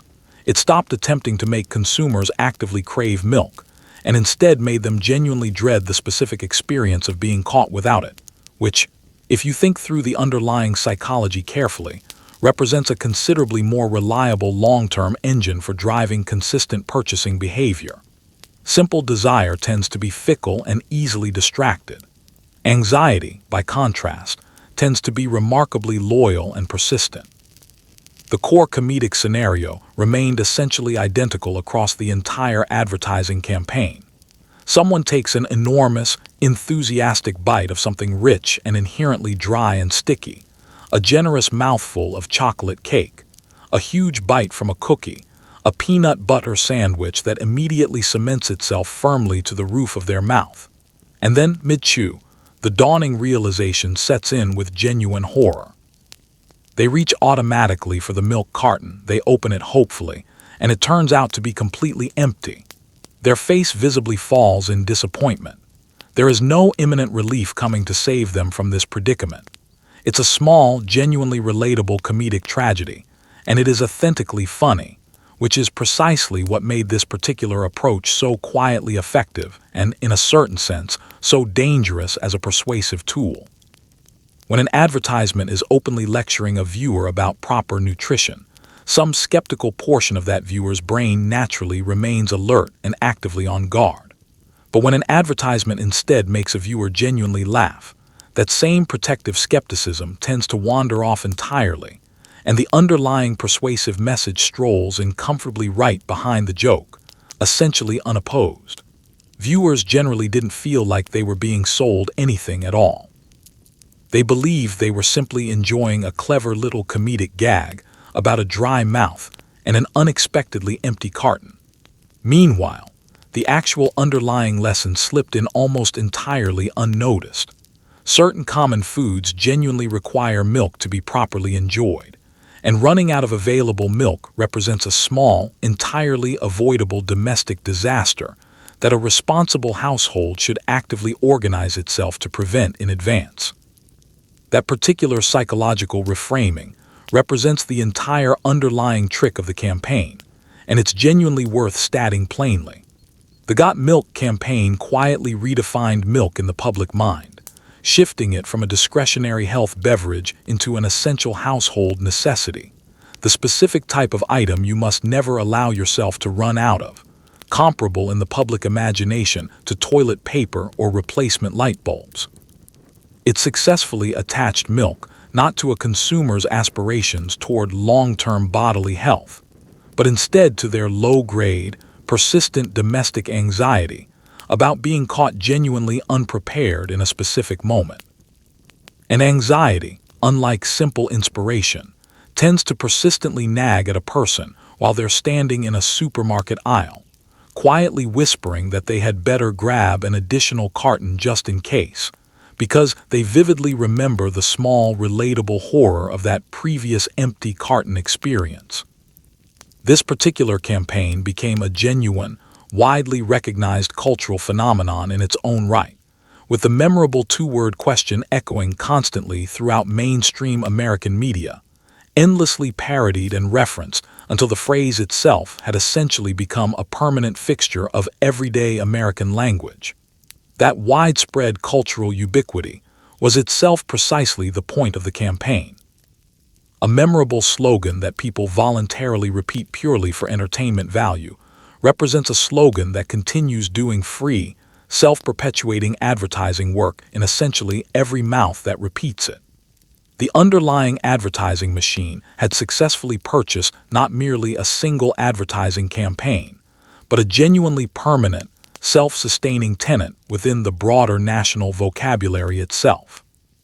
And notice once again, beneath all this genuine creative triumph, the same quiet underlying context we've encountered repeatedly throughout this story. This particular masterpiece of psychological persuasion arrived precisely because overall milk consumption was measurably declining at the time, and the broader industry genuinely needed something powerful to help arrest that ongoing downward slide. You simply don't need to actively terrify consumers about running out of a product they're already happily purchasing in increasing quantities on their own. The genuine cleverness on display here was itself a visible symptom of an underlying, quietly worsening problem for the industry, having successfully tied milk consumption to persistent low-grade anxiety. The advertising machine's next major strategic move was to tie the product instead to aspiration in its purest, most concentrated possible form. It was time to place milk directly onto the faces of the most widely admired public figures in the entire country. Then, in the mid-1990s, came an advertising campaign that effectively transformed milk into a genuine celebrity accessory.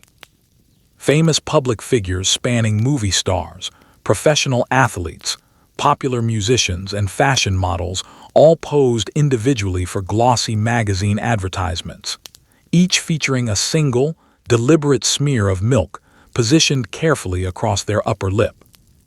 This particular visual motif, the milk mustache, became almost instantly iconic within popular culture, functioning as a small, recognizable white badge simultaneously signaling both coolness and health, worn prominently by exactly the specific people the general public already deeply admired. It represented aspirational marketing operating at its absolute finest. The underlying message whispered quietly to viewers, "Drink this product, and you too might become a little more like them." Remarkably few people at the time paused to genuinely ask why the most conventionally beautiful and successful individuals on Earth apparently needed to be financially compensated in order to wear dairy prominently on their faces for a magazine photograph. The underlying concept driving this campaign was so fundamentally simple that it borders on being almost insulting in retrospect. And that inherent simplicity is precisely why the approach proved so remarkably effective. Take a specific individual the public genuinely adores, someone conventionally gorgeous or exceptionally gifted or broadly famous, someone whose overall public life seems to radiate effortless success and glamour. Photograph that person in a genuinely flattering, high-quality manner, and then, on that widely admired and envied face, carefully place one small, deliberate, slightly absurd visible stripe of milk directly across their upper lip. That represents the entire campaign in full. A famous, admired face combined with a small smear of white liquid, repeated systematically across hundreds of the glossiest, most widely circulated magazine pages throughout the entire country. What makes this particular approach genuinely brilliant is the underlying psychology of aspiration itself, which represents one of the oldest and most reliably effective persuasive levers available in the entire history of advertising. Human beings, whether they consciously acknowledge it or not, generally want to be more like the specific people they personally admire, and most of us half believe, at some intuitive level, that consuming the same products those admired figures consume will somehow move us incrementally closer to their orbit of success and desirability. These particular milk mustache advertisements never directly argued that milk was scientifically healthy in any specific measurable way. They didn't need to make that argument explicitly. They simply demonstrated visually that the specific people viewers actively wished they could resemble apparently drank this product regularly, proudly wore its small distinctive visual badge, and were themselves beautiful, successful, and widely adored by the public. The underlying implication did essentially all the remaining persuasive work silently, without requiring any additional explicit argument. And the milk mustache itself represented a genuinely small but effective stroke of creative genius in its own right. It is inherently, visibly, faintly ridiculous as a visual concept, and everyone viewing the advertisement understood this on some level, which is precisely why the overall approach successfully disarmed potential skepticism, rather than triggering it. A stern, overly serious celebrity endorsement tends to invite immediate cynicism from a skeptical audience. But a glamorous, powerful, conventionally beautiful person willingly wearing a somewhat silly little milk smear for a photograph instead reads to viewers as playful and genuinely self-aware, as though the celebrity were knowingly in on the underlying joke themselves. This particular framing made the featured celebrity seem considerably more approachable and relatable to ordinary viewers, while simultaneously making the underlying product itself seem more genuinely fun rather than purely commercial. And critically, it made the viewer flipping casually through the magazine feel like they were being invited to join an exclusive club, rather than feeling like they were simply being sold something through a conventional advertisement. The inherent visual absurdity of the concept functioned as effective camouflage for its underlying persuasive intent. Now apply the broader analytical lesson we've been steadily building throughout this entire story, and look directly through the surface glamour of this particular campaign. Why exactly would some of the most beautiful and professionally successful people alive genuinely need to be financially compensated in order to smear dairy product across their faces for a magazine photograph?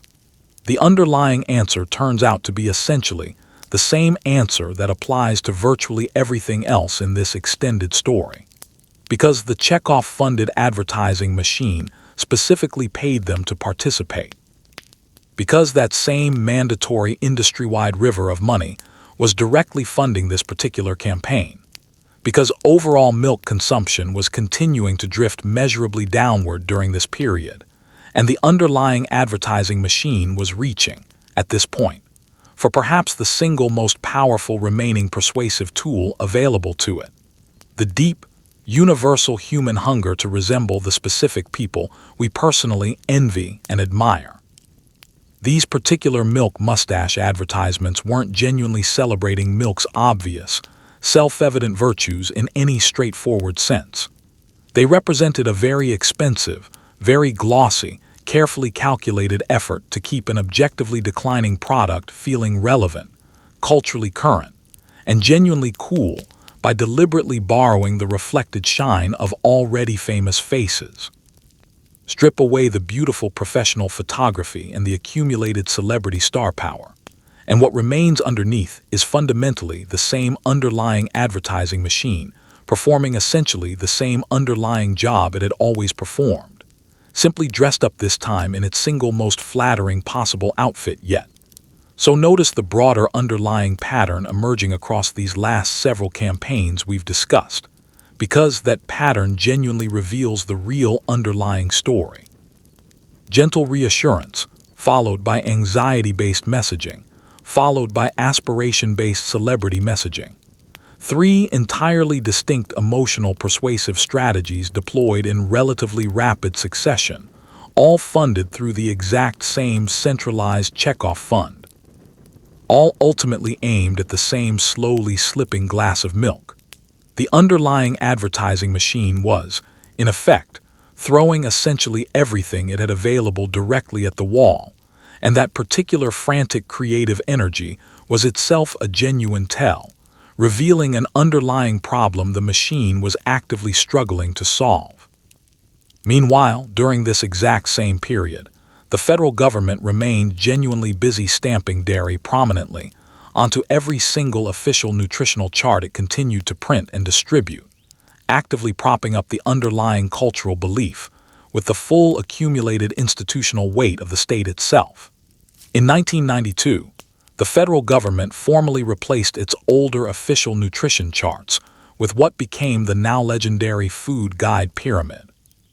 And once again, dairy products were granted their own clearly dedicated slice within this new official framework, positioned relatively near the top. This updated pyramid told American families precisely how many daily servings of milk, cheese, and yogurt they were officially supposed to consume each day. Printed directly on breakfast cereal boxes and prominently displayed on classroom walls throughout schools across the entire country, this particular pyramid carried the full accumulated weight of official government science and federal institutional authority behind it. For the vast majority of ordinary Americans encountering it, the pyramid simply confirmed what they already deeply believed at an intuitive level, that dairy consumption represented a genuinely non-negotiable daily requirement, formally blessed by the exact same federal government that, as you now understand from earlier in this story, had simultaneously been purchasing up the resulting agricultural leftovers for decades through its own price support policies. The food pyramid represented, in its own particular way, a genuine triumph of effective visual design, where the earlier Basic Four framework had simply presented four theoretically equal food groups without further visual distinction. The pyramid instead presented an actual pictorial shape that communicated at an immediate visual glance which specific foods a person should be eating in relatively larger quantities, and which foods they should be eating comparatively sparingly. Grains formed the wide, generous foundational base of this pyramid structure. Fruits and vegetables sat comfortably positioned just above that foundational grain layer, and then, positioned within the narrower upper reaches near the top of the overall structure, came a specifically dedicated tier reserved for dairy products, positioned alongside meats and proteins, with fats and added sugars squeezed into the smallest, narrowest point located at the very peak of the entire pyramid structure. Notice the subtle underlying structural sleight of hand embedded directly within this new design. Dairy products didn't simply appear somewhere on the overall pyramid chart. They received their own specifically labeled dedicated tier, complete with its own precise official serving recommendation, a firm numerical daily target that American families were explicitly told, in effect, they needed to reliably hit each day. This represented a considerably more precise and demanding claim than the earlier vague reassurance that milk simply does a body good. This constituted an explicit numerical target, printed with the full authority of the federal government, specifying the exact required quota of dairy consumption necessary to properly feed one's family. Miss that specific numerical target, and according to this official framework, you were technically doing it wrong. And this particular pyramid proved genuinely inescapable throughout everyday American life.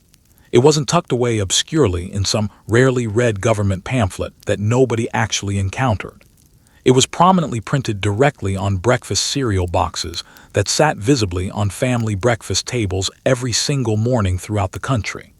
It was formally pinned to classroom walls, where schoolchildren studied it repeatedly as established, settled scientific fact. It became one of the single most widely reproduced pieces of official government guidance in the entire country's history, absorbed passively by nearly everyone exposed to it, actively questioned by almost nobody. For the overwhelming majority of American families encountering this pyramid, it didn't really introduce any genuinely new belief so much as chisel an already existing belief considerably deeper into the collective national consciousness, confirming with fresh institutional authority precisely what most people had already intuitively felt to be true since their own early childhood. Now hold that reassuring image of the officially trusted, government-sanctioned pyramid directly against everything. You now understand about what had actually been happening behind the scenes throughout this same broader period. This represented the exact same federal government that had spent multiple preceding decades formally guaranteeing artificially inflated milk prices, actively encouraging substantial agricultural overproduction, and then purchasing up the resulting massive surplus using ordinary taxpayer money. The exact same government whose own agricultural policies had directly helped fill entire underground caves with slowly aging surplus cheese. That same government was now simultaneously serving as the official author of the single most trusted national nutrition chart, one explicitly instructing American families precisely how much dairy they should be consuming on a daily basis. The institutional referee and one of the active players in this particular game were, quite literally, wearing the exact same official uniform. This isn't intended to suggest that the food pyramid represented some kind of straightforward, deliberately orchestrated conspiracy, scripted entirely by the dairy lobby behind closed doors. The underlying science of human nutrition is genuinely complicated and continuously evolving. The various individuals and researchers actually involved in developing this guidance generally had mixed, and in many cases genuinely sincere, professional motivations, and dairy products do, after all, contain real, legitimate nutritional value. But you cannot honestly examine the complete broader picture, the price support policies, the resulting surplus, the checkoff advertising fund, the underground cheese caves, and then observe dairy being granted its own specifically honored tier on the nation's single most trusted official food chart, without at least noticing how remarkably neatly the official government science happened to align with the dairy industry's own commercial interests. At an absolute minimum, the underlying cultural belief and the underlying commercial business were clearly pulling forcefully in exactly the same direction throughout this entire period.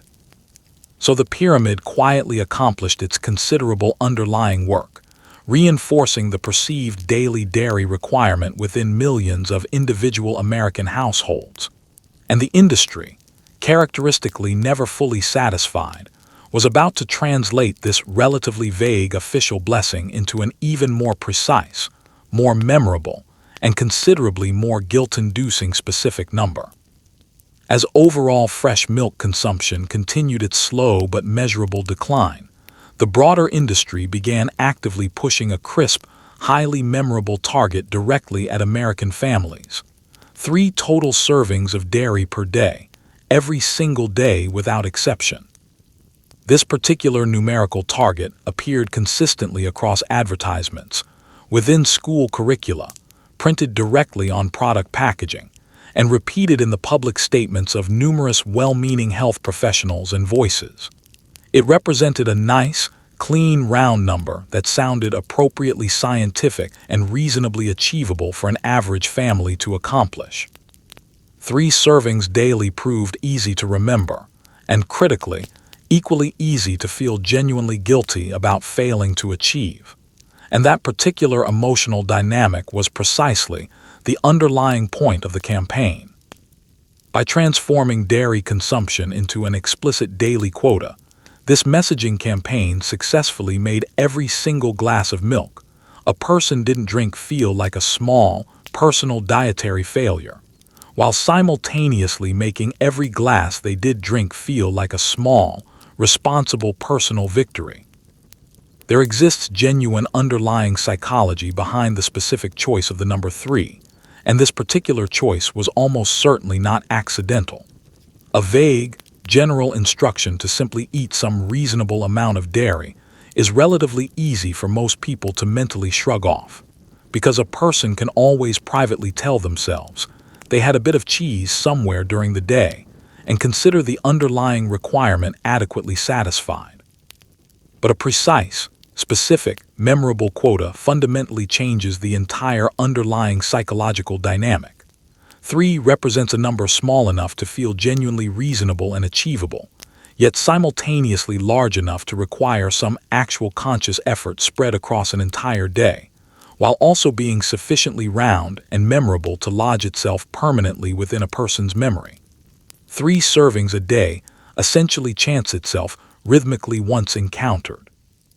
Once that specific number becomes firmly lodged within a person's mind, it proves genuinely difficult to fully dislodge afterward.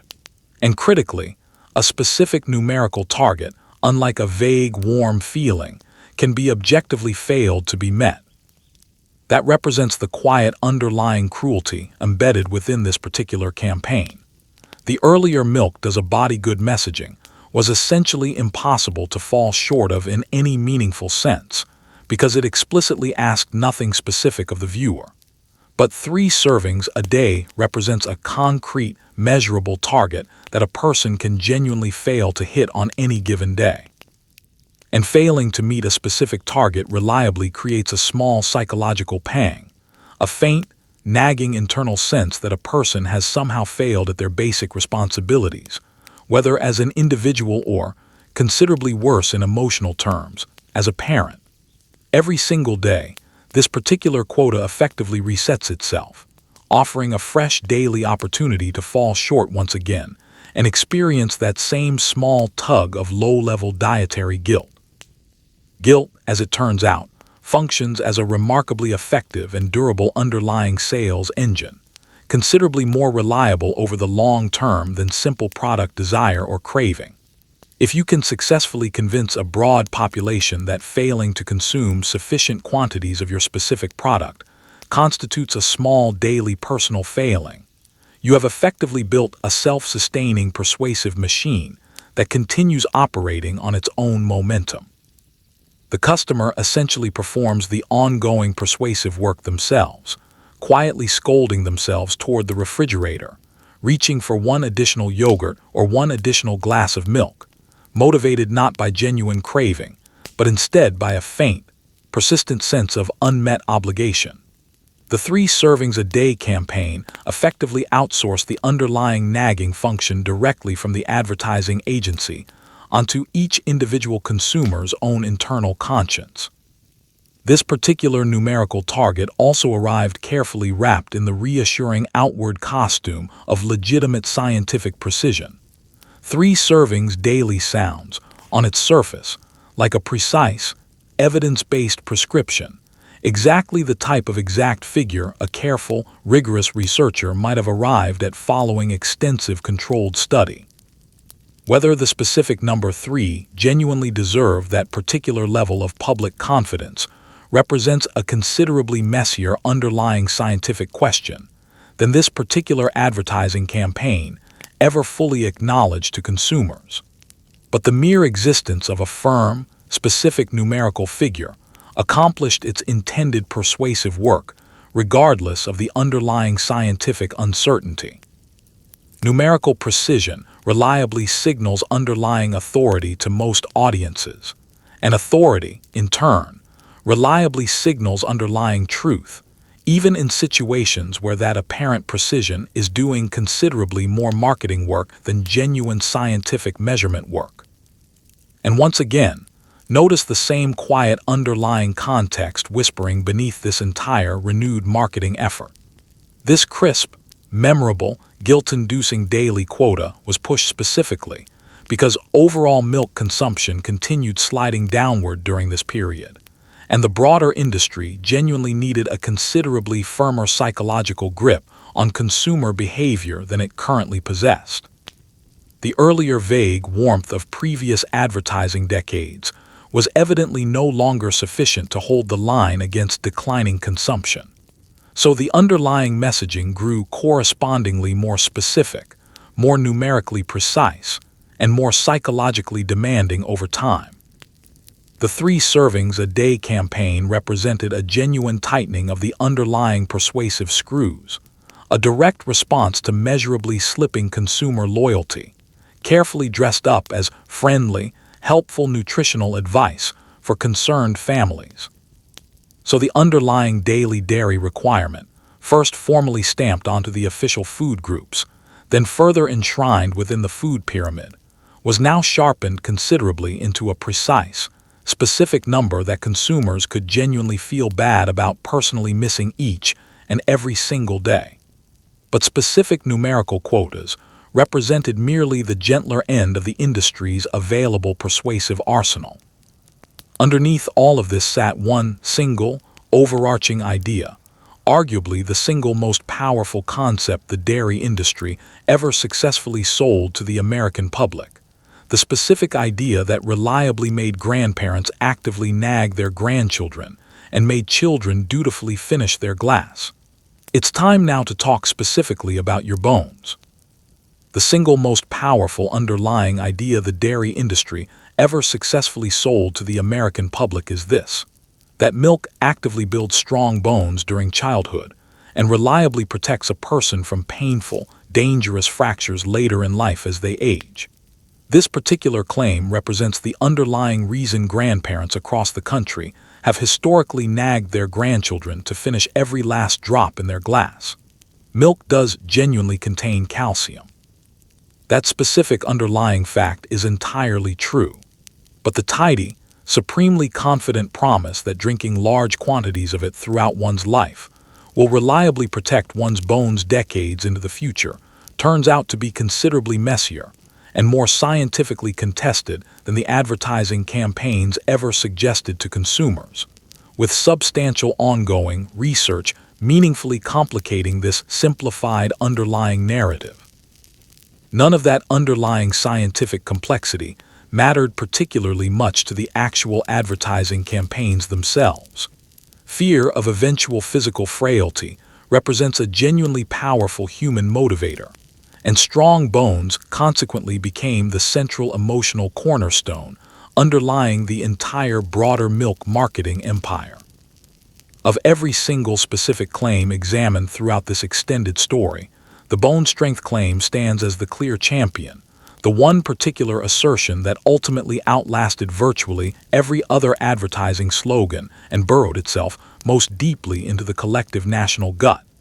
It possesses a genuinely beautiful underlying simplicity as a piece of persuasive logic. Bones require calcium for proper development and maintenance. Milk contains calcium. Therefore, drinking milk logically results in strong bones. Each individual step in this chain of reasoning feels immediately obvious and self-evident, and the overall logical conclusion lands with the comfortable weight of pure common sense.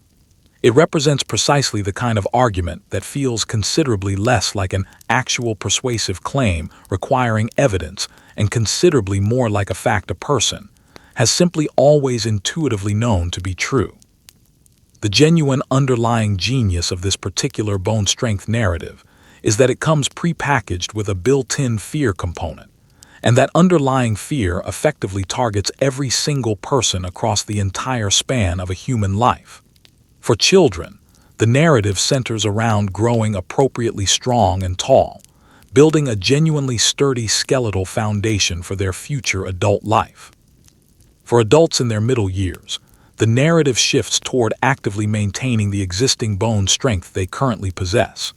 And for elderly individuals, the narrative becomes centered around the genuinely frightening prospect of increasingly frail, brittle bones that can fracture easily from a minor fall, of a single accidental fall that could permanently and catastrophically change the entire remaining trajectory of their life. Milk positioned itself, through this powerful narrative, as the dedicated guardian actively protecting against exactly that kind of frailty, functioning as a daily deposit into a metaphorical bone bank that a person would desperately need to draw upon during their later years. This particular narrative structure is precisely why the underlying bone claim effectively turned countless grandparents into unpaid, entirely sincere enforcers of dairy consumption. Older individuals, keenly and personally aware of exactly how fragile aging bones can genuinely become, sincerely and lovingly pressed milk consumption on younger family members, genuinely convinced they were actively handing down meaningful physical protection to people they loved. "Finish your milk," they would say, "so your bones grow properly strong." This particular message passed down faithfully from generation to generation as genuine folk wisdom, as an expression of familial care, as an expression of love, with an entire population of grandparents sincerely nagging their grandchildren toward the milk carton purely out of authentic personal concern. No conceivable advertising budget could ever successfully purchase persuasion that genuinely heartfelt and sincere on its own. But genuine honesty requires exercising some real care and nuance at this specific point in the story. Milk does authentically contain meaningful calcium, and calcium does genuinely matter significantly for healthy bone development and maintenance. That particular underlying part of the story isn't some kind of elaborate marketing trick. The genuine trick, to the extent one exists here, lies specifically in the tidy overconfidence embedded within the broader promise. The clean, unqualified assurance that drinking large quantities of milk specifically will reliably and predictably protect a person from future fractures and physical frailty decades down the road. The actual available scientific research examining that neat, simplified cause and effect relationship turns out to be considerably messier and more genuinely contested than the cheerful certainty projected in the advertisements ever suggested to viewers. Tangled up in complex ways with individual genetics, regular physical exercise, overall broader dietary patterns, and numerous other contributing factors that a single glass of milk cannot simply override on its own. None of that underlying scientific messiness or nuance ever meaningfully made its way into the actual marketing campaigns, and you can readily understand exactly why it didn't. Fear of eventually experiencing a frail, breaking body during old age represents one of the most reliably powerful motivators embedded within human psychology generally. And a simple, confident promise to guard reliably against that specific fear represents a considerably easier product to sell than an honest, appropriately uncertain shrug acknowledging genuinely complicated, inconclusive underlying science. These advertising campaigns effectively took a genuine grain of underlying truth.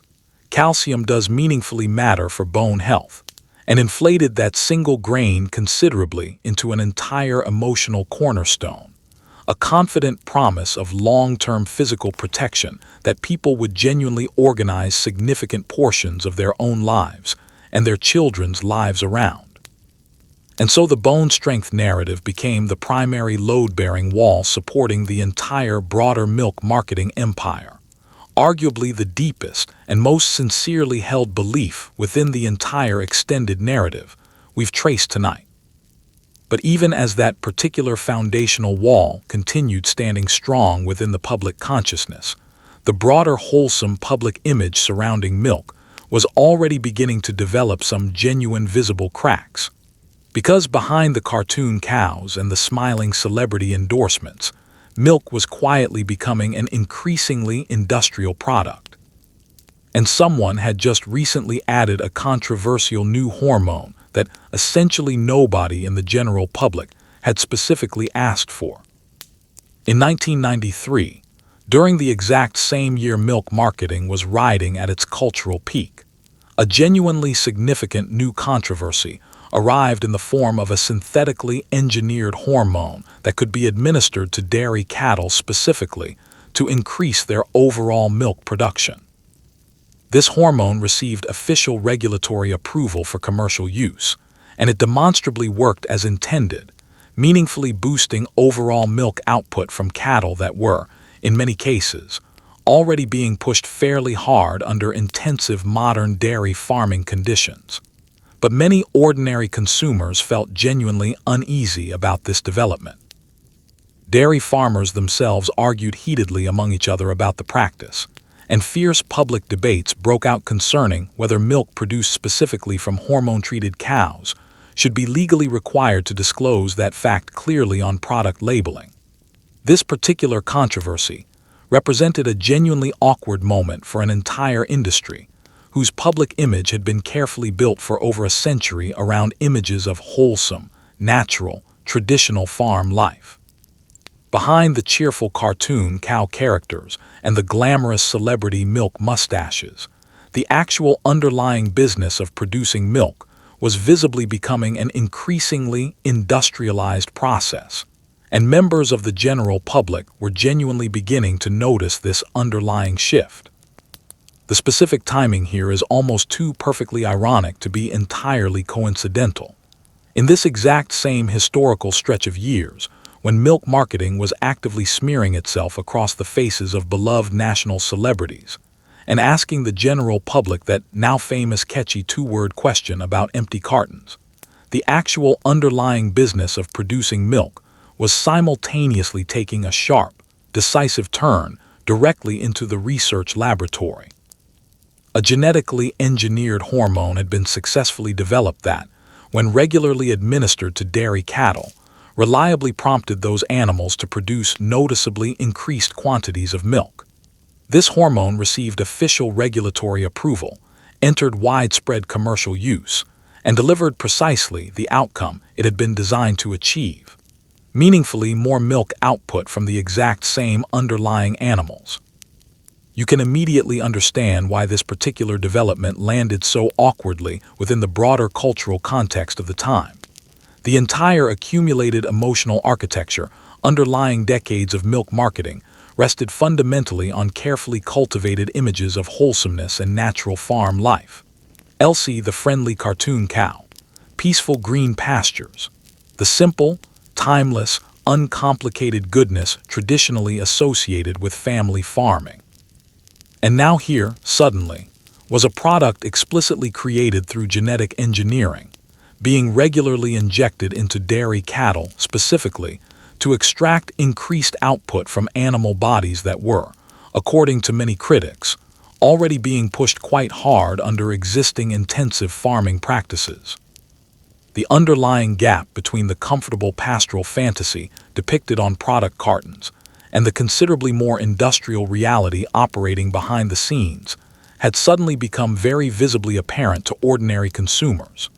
Members of the public grew genuinely uneasy in that particular vague but persistent way people commonly develop concerning their food supply, sensing something they didn't fully technically understand, but nonetheless didn't much care for the sound of.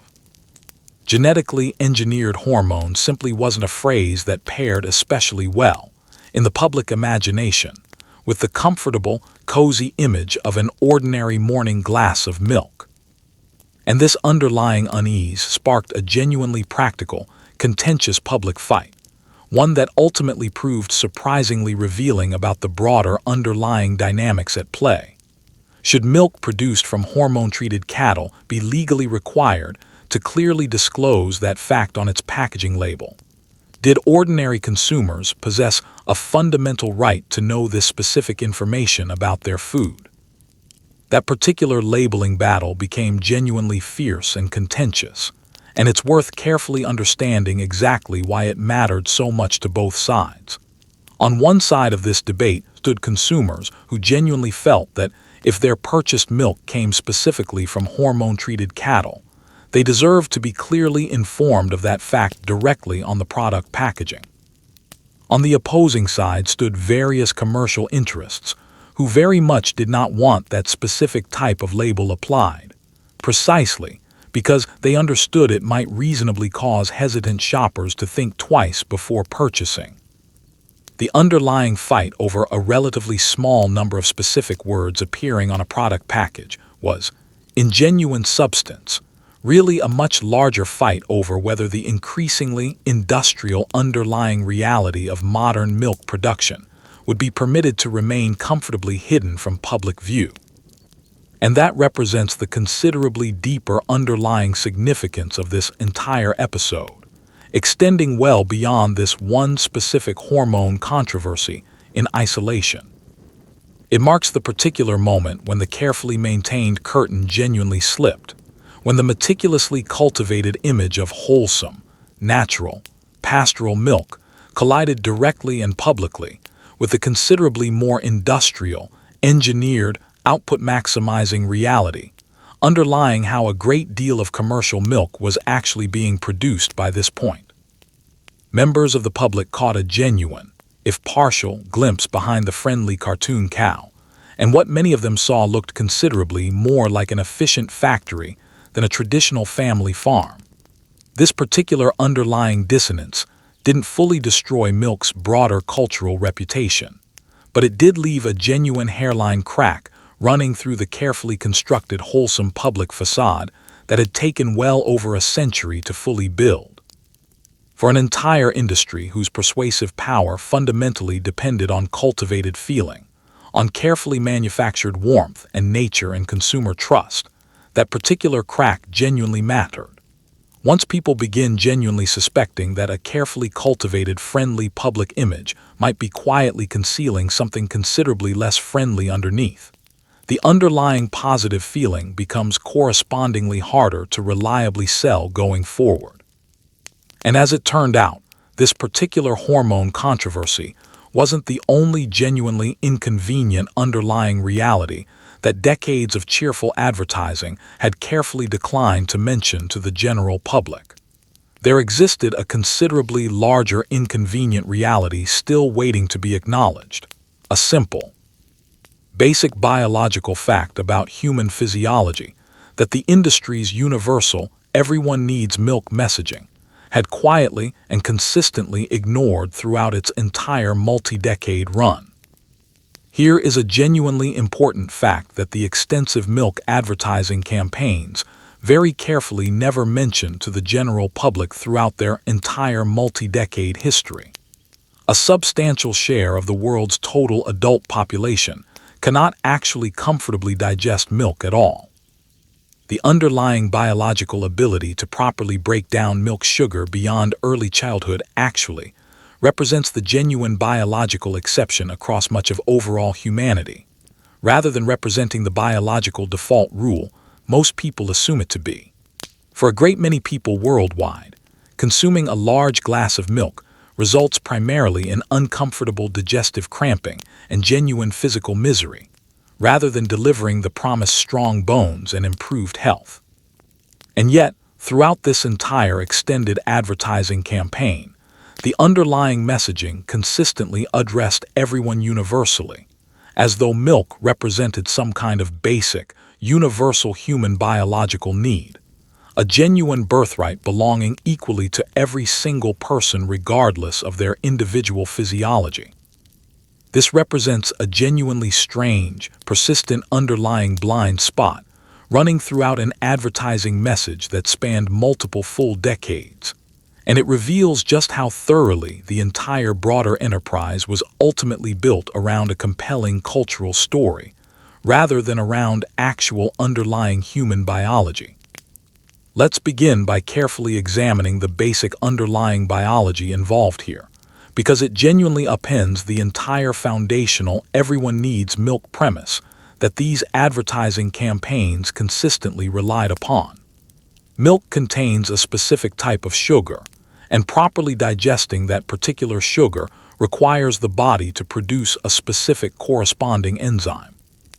Human infants naturally produce this particular enzyme in substantial quantities, for the entirely logical biological reason that infants are specifically supposed to consume milk as their primary nutrition source during early life. But for a very large number of people around the entire world, the human body naturally and predictably reduces its production of this specific enzyme once early childhood has passed, reflecting the underlying evolutionary reality that, for the overwhelming majority of human history, once a child had been fully weaned from breast milk, that essentially marked the natural end of their regular milk consumption for the remainder of their life. The genuine biological default setting across much of the global human population is to naturally stop being able to comfortably digest milk once a person moves beyond early childhood. The specific biological ability to continue comfortably digesting milk well into adulthood actually represents a genuinely specialized evolutionary adaptation, one that developed and became common within certain specific human populations, possessing long historical traditions of dairy farming, while remaining considerably rarer within numerous other human populations around the globe. Other words, that tall, reassuring glass of milk that advertising campaigns consistently aimed at every single adult consumer was, from a strict biological standpoint, actually only genuinely well-suited to a particular fraction of overall humanity that happens to possess this specific evolutionary adaptation. For enormous numbers of otherwise perfectly healthy people worldwide, consuming a large serving of milk doesn't meaningfully build anything positive within their body at all. It instead reliably produces uncomfortable cramping, genuine digestive distress, and an entirely unpleasant remainder of their day. Now hold that basic underlying biological reality directly against the entire sweep of advertising messaging we've carefully traced throughout this whole extended story. Every single major campaign, from the original official food groups through the food pyramid, through the celebrity milk mustaches, through the 3 servings a day messaging, consistently spoke to absolutely everyone in entirely universal terms, as though milk represented some kind of basic, unconditional human biological requirement, a genuine birthright owed equally to every single human body regardless of individual physiological differences. Finish your milk. 3 servings daily. Milk does a body good. This underlying messaging never once meaningfully paused to acknowledge that, for a genuinely large share of the overall human population, that standard advice actually ranges anywhere from being simply unnecessary to being genuinely physically uncomfortable to follow. That particular consistent silence proves genuinely revealing about the underlying nature of this entire advertising enterprise. If the overall milk marketing message had truly been constructed from the ground up based purely on genuine underlying human biology, it would have looked dramatically different in practice, filled with numerous careful qualifications and explicit exceptions, and honest acknowledgments regarding exactly which populations would genuinely benefit most from regular consumption. Instead, the actual messaging remained one single, confident, universal command directed equally at literally everyone, entirely free of any inconvenient biological exceptions that might otherwise give a hesitant potential customer a legitimate reason to set their glass back down. And a persuasive message that consistently ignores basic underlying biology in favor of maintaining a clean, simple, universal narrative is effectively revealing exactly what kind of message it actually is at its core. It represents fundamentally a compelling story first, and a scientifically grounded fact only secondarily, if indeed it qualifies as a genuine underlying fact at all in this context.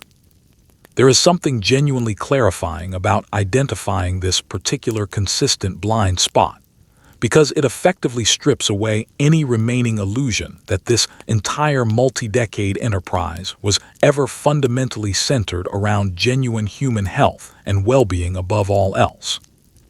A genuine advertising campaign truly centered on authentic human well-being simply could not have consistently overlooked something this basic and fundamental about how a very large fraction of actual human bodies genuinely function. But an advertising campaign fundamentally centered on moving commercial product volume, on sustaining a broad cultural belief specifically to support an existing commercial market, has every practical incentive to keep its underlying persuasive message simple, universally applicable, and entirely free of inconvenient biological exceptions that might otherwise give a potential customer a legitimate reason to reconsider their purchase. So this supposedly universal biological human need for milk was never actually quite as universally real as the advertising consistently suggested. It represented instead a genuinely compelling story, beautifully constructed and endlessly repeated across multiple decades, that happened to consistently omit one genuinely fundamental underlying truth about the actual diverse human bodies it repeatedly claimed to be nourishing. And as ordinary Americans slowly but measurably continued reducing their overall milk consumption, regardless of this extensive messaging, the broader dairy industry ultimately faced a genuine underlying crisis, one it ultimately responded to with a solution that proved equal parts genuinely clever, and depending on your perspective, genuinely shameless. As American consumers gradually continued drinking less and less fresh liquid milk over time, the broader dairy industry confronted a genuine existential crisis, and it ultimately responded with a strategic pivot that displayed genuine creative cleverness bordering on outright commercial audacity. If the general public simply wouldn't continue drinking milk in its traditional liquid form, the industry realized it could instead find ways to get that same public eating milk in an entirely different form, specifically as cheese, and in genuinely enormous quantities. Chekhov-funded industry groups began actively partnering directly with major national fast food restaurant chains, quietly helping those chains design increasingly gooey, increasingly cheese-heavy, increasingly indulgent menu items, specifically engineered to absorb and utilize significant quantities of the industry's ongoing dairy surplus. That extra generous layer of cheese piled onto your typical pizza or burger wasn't always simply the restaurant chain being spontaneously generous with its ingredients.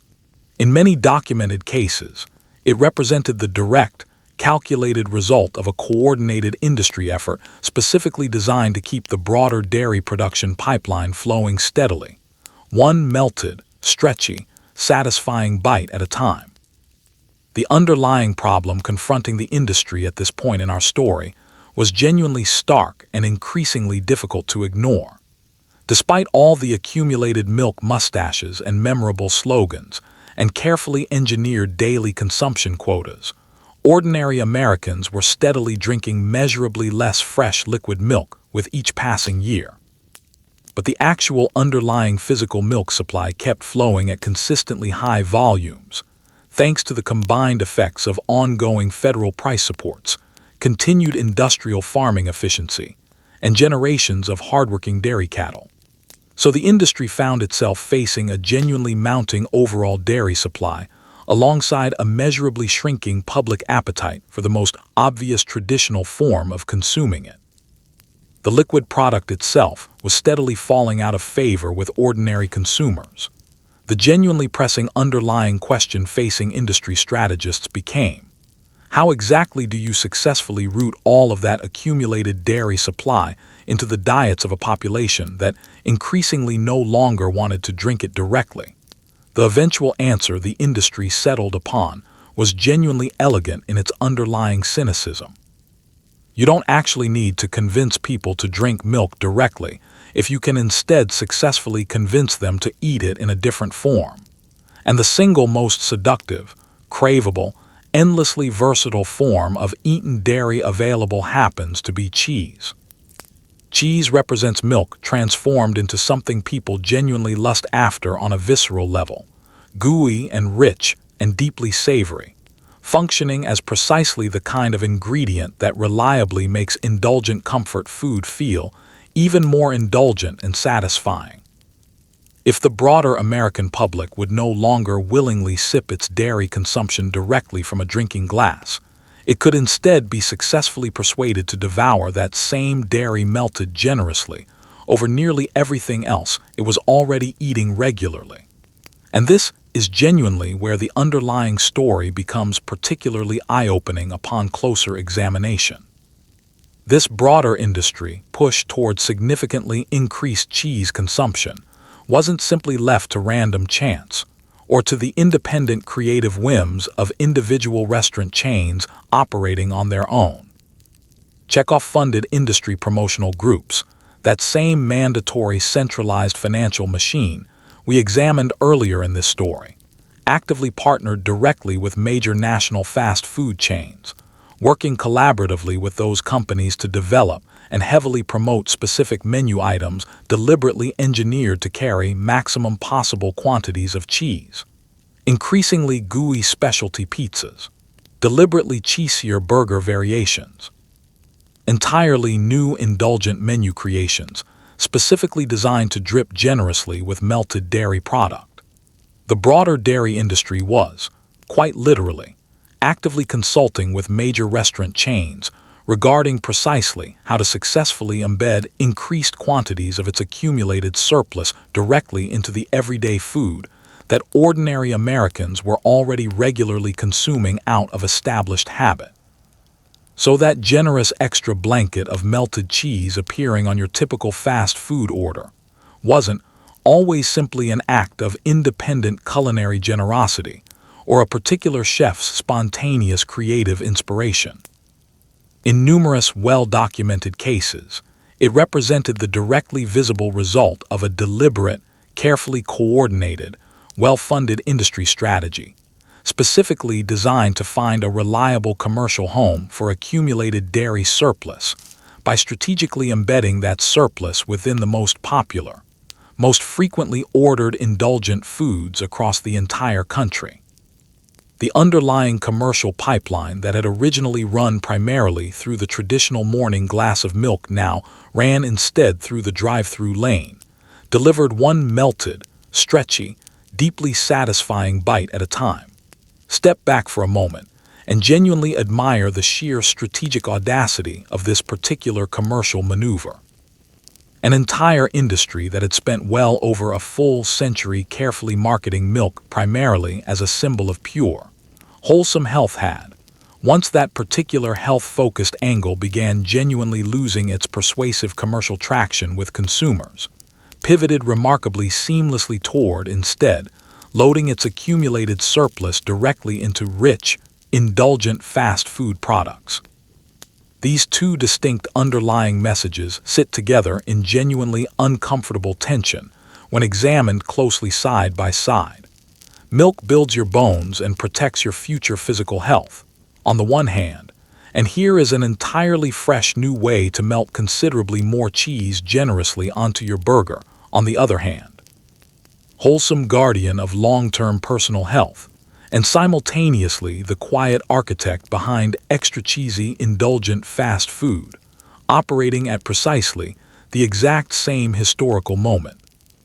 This particular contradiction represents perhaps the clearest possible proof that this entire enterprise was, at its fundamental commercial core, always primarily about successfully moving accumulated product volume, rather than being genuinely centered around nurturing actual human bodies and health. Health messaging, served as the primary narrative specifically whenever health-focused messaging reliably generated sales.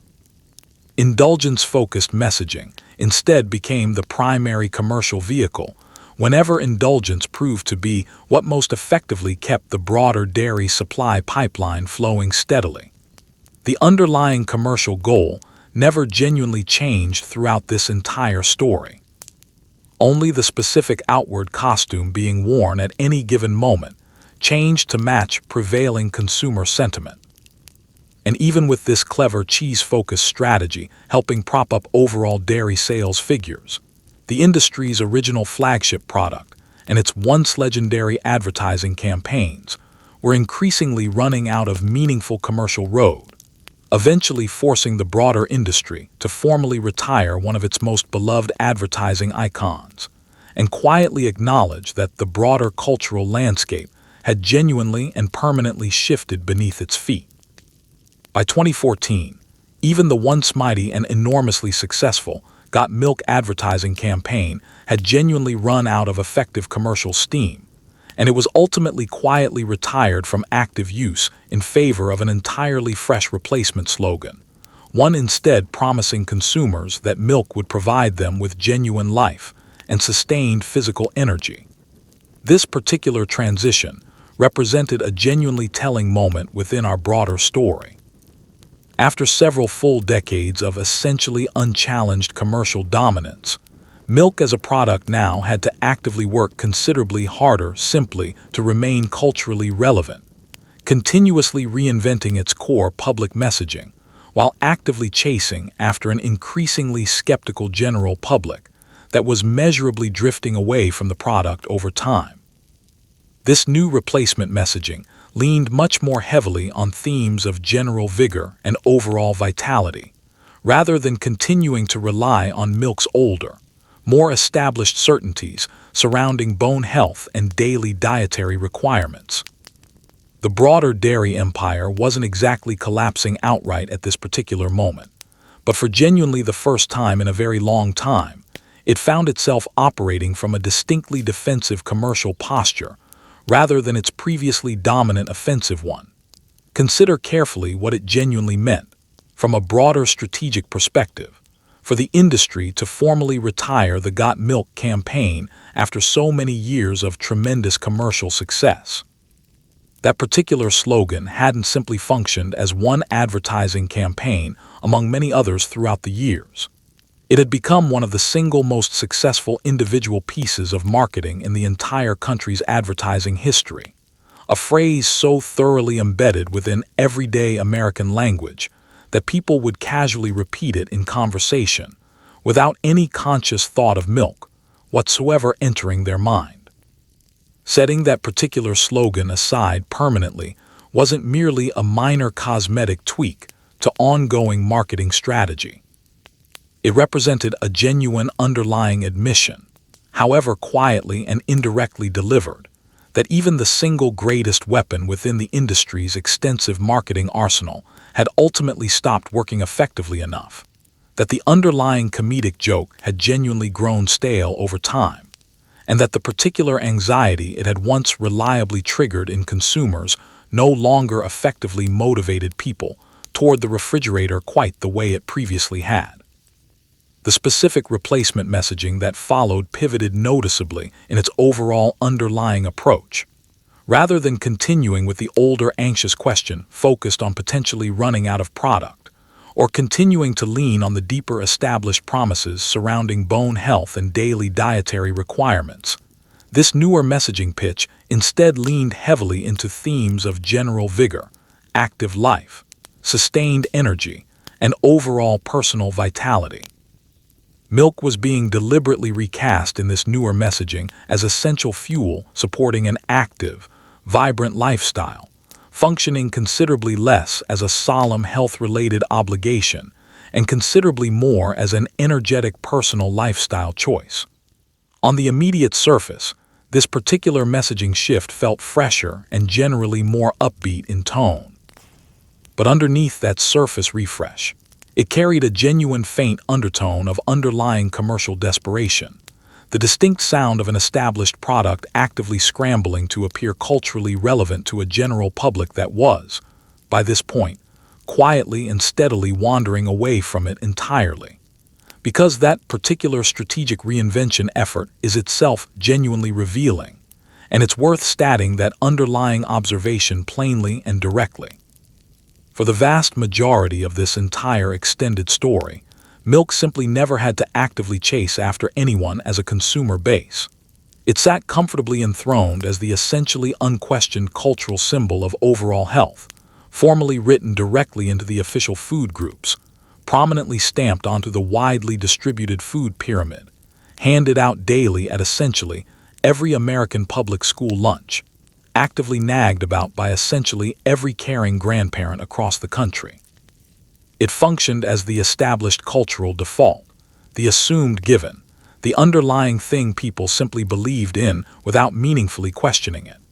Products occupying that particular dominant cultural position simply don't generally need to keep frantically reinventing their core advertising slogan every few years. They can typically just continue comfortably coasting along on their already firmly established underlying cultural belief.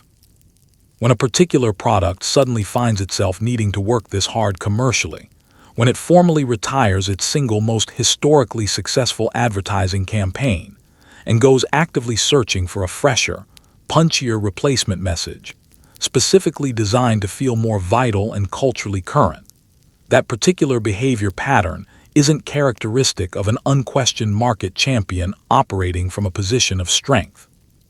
It's characteristic instead of something operating from a genuinely defensive commercial position, something that can distinctly feel its previously dominant market grip steadily loosening, and is actively searching for some kind of fresh commercial foothold to compensate. The underlying commercial ground beneath the entire industry had, by this point in our story, genuinely and substantially shifted. The broader consuming public the industry was now actively chasing possessed considerably more available product alternatives, considerably more consumer skepticism, and considerably greater general nutritional awareness than any previous audience the older advertising campaigns had ever faced during earlier decades. The various visible cracks we've carefully traced throughout this story, the genetic hormone controversy, the quietly omitted biological facts, the strategic pivot toward cheese-based products, all represented visible symptoms pointing toward this exact same underlying reality. The previously unquestioned, essentially automatic public loyalty that the industry had spent well over a full century carefully constructing was slowly but genuinely and undeniably coming apart at the seams. So the industry's longtime flagship advertising icon was formally retired, and a brighter, more energetic replacement message took its established place. But this particular strategic change fooled remarkably few people who happened to be paying genuinely close attention to these broader underlying developments. It represented, in essence, the distinct sound of an established commercial empire actively adjusting itself to operate within a broader cultural world that no longer simply took its central underlying commercial claim entirely for granted anymore. And that broader cultural landscape was genuinely about to become considerably more challenging for traditional milk products, because an entirely new category of competing beverages was rapidly arriving to occupy the very commercial space that traditional dairy milk had previously ruled essentially alone for well over a century. And this particular new competition came pouring in directly from various plants. Then came what might genuinely be described as the invasion. First, soy-based beverages arrived on the commercial scene, then almond-based alternatives, then eventually oat-based products as well. A steadily growing army of plant-based milk alternatives poured rapidly into the exact commercial space that traditional dairy milk had confidently ruled essentially unchallenged for well over a full century, and ordinary consumers began happily and readily switching over to these newer alternatives in significant numbers. The established dairy industry responded to this competitive threat with genuine anger and frustration, and its overall commercial response proved almost petty in its specific focus. It fought, and continues actively fighting even today, over whether these various newer plant-based competitor products should even legally be permitted to use the specific word milk anywhere on their product packaging, arguing formally that the term milk should be legally reserved exclusively for products originating directly from an animal source. This particular ongoing battle proved genuinely revealing about the industry's underlying commercial position. An industry that had spent multiple full decades and truly enormous accumulated financial resources, carefully convincing the general public that they absolutely needed its specific product had, by this later point in the story, been reduced instead to arguing publicly over precisely who retained the legal right to use a single specific word. This particular competitive invasion arrived in distinct successive waves, with each subsequent wave further expanding the overall commercial beachhead established by plant-based alternatives. Soy-based beverages arrived first commercially, having existed for a considerable time already as a relatively niche product option, primarily serving consumers who either couldn't comfortably digest traditional dairy milk or simply chose not to consume it for other personal reasons. Then almond-based beverages surged significantly in commercial popularity, offering a lighter product that quickly became broadly trendy and increasingly available. Then oat-based beverages arrived and proved creamy enough to satisfy consumers using it in their morning coffee or breakfast cereal, successfully winning over even previously devoted traditional dairy milk drinkers in meaningful numbers. Almost overnight in relative commercial terms, the refrigerated beverage case that traditional dairy had confidently owned outright for well over a century became genuinely crowded with numerous pale competing alternatives, poured instead from beans, various nuts, and assorted grains, and ordinary consumers began reaching for these newer alternatives quite happily, without experiencing any particular sense of personal loss or commercial betrayal in making that switch. For a great many of these newer alternative product customers, the underlying switch away from traditional dairy wasn't a particularly agonized or deeply ideological decision at all. It was, in most documented cases, simply straightforwardly easy and convenient. Some individual consumers genuinely could not comfortably digest traditional dairy milk in the first place, reflecting that same underlying biological reality that the older advertising campaigns had consistently and conveniently ignored throughout their entire run. Others simply preferred the distinct taste of these alternatives, or appreciated the underlying production concept behind them, or simply preferred how these alternative products worked better within their morning coffee. Whatever the specific individual underlying reason, the previously powerful, essentially unquestioned cultural loyalty toward traditional dairy had cracked sufficiently by this point that trying an alternative product no longer felt to most consumers like any kind of meaningful personal betrayal. Traditional dairy milk was no longer functioning as the automatic commercial default option. It had instead become simply one available option among several genuine competing alternatives, and for a great many contemporary consumers, it had increasingly become considered the objectively least appealing option among those available choices. The established dairy industry's overall reaction to this entire competitive development is where our story takes a turn that borders on genuinely comic in retrospect. Rather than simply competing directly against these newer alternatives on straightforward factors like taste, price, or nutritional content, a significant portion of the industry's available commercial energy instead went toward waging what amounts to an extended linguistic turf war.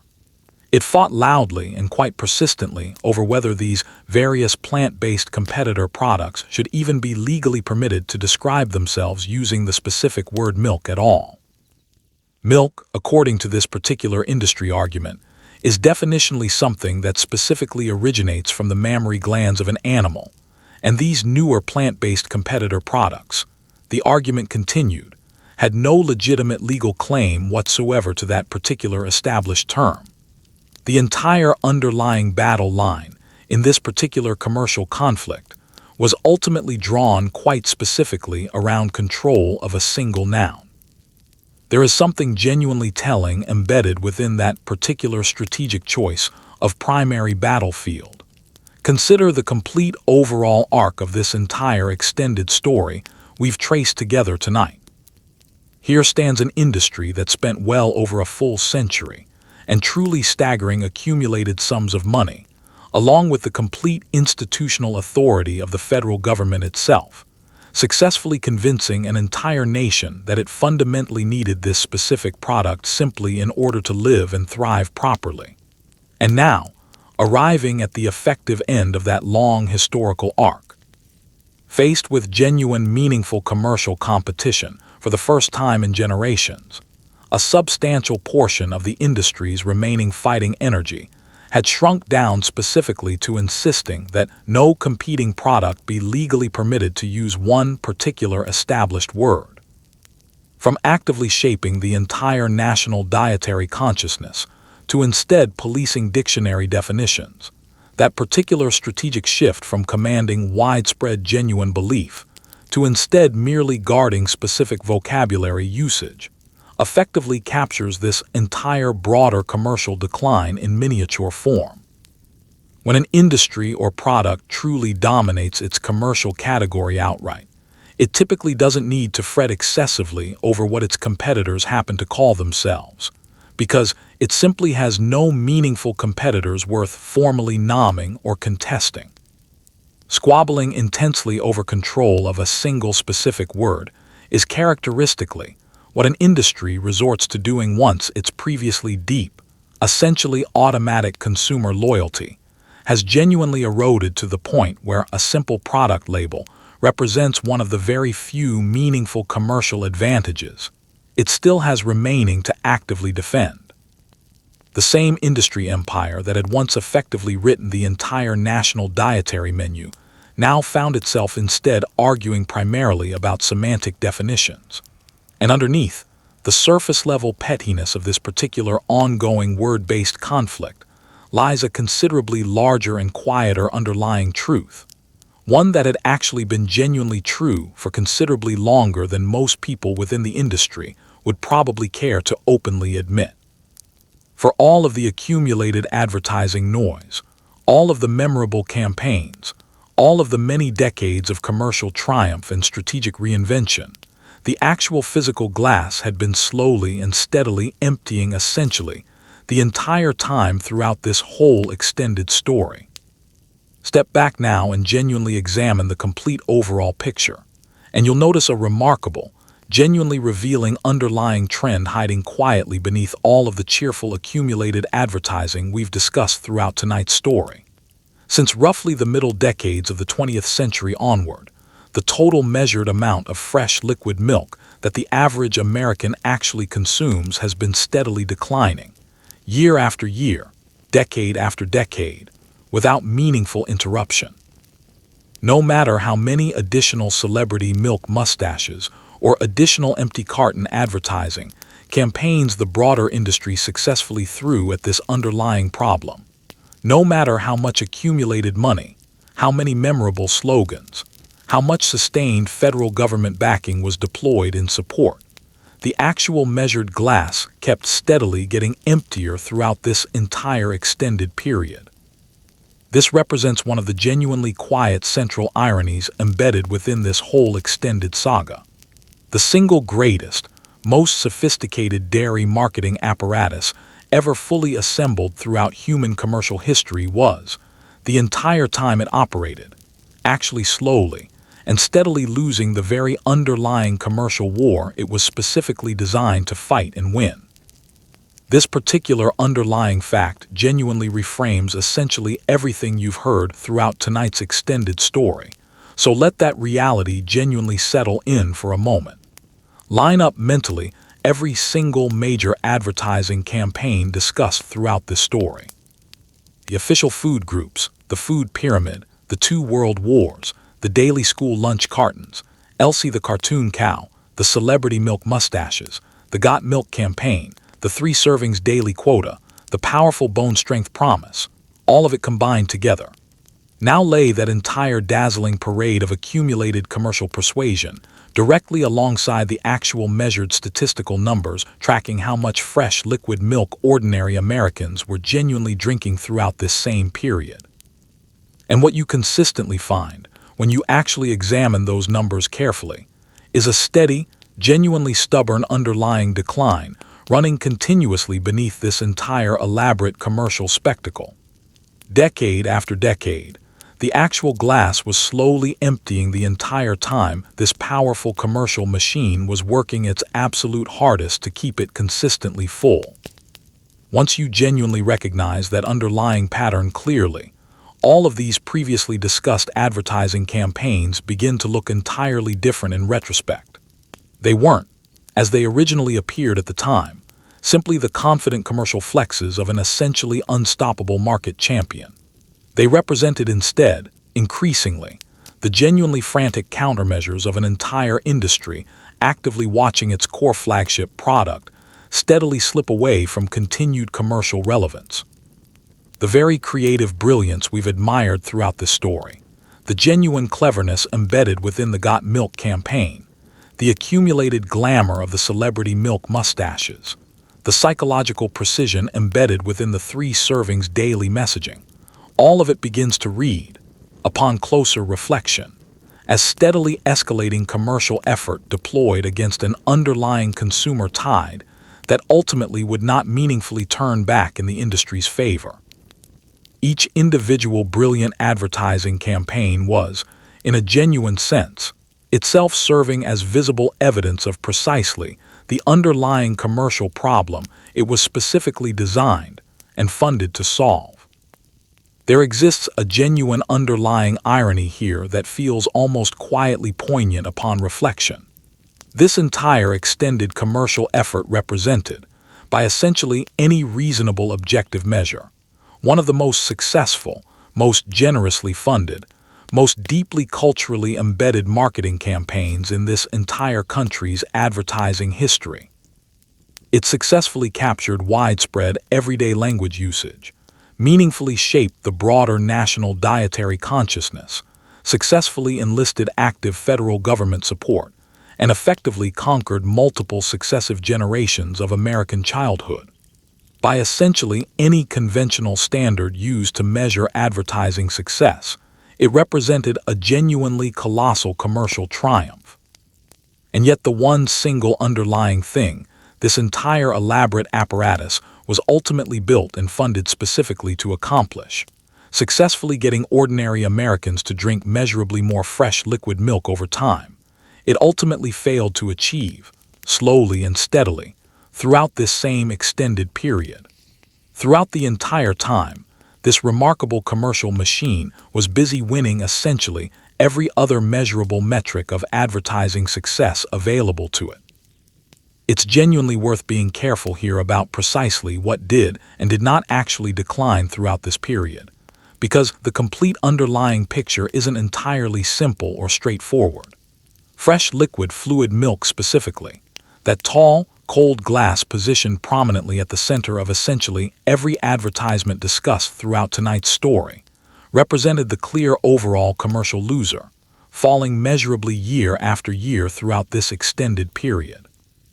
But dairy consumption considered as a broader overall category proved considerably craftier and more resilient than that simple narrative suggests, which is precisely why the earlier strategic pivot toward cheese-based products mattered so significantly to the industry's overall survival.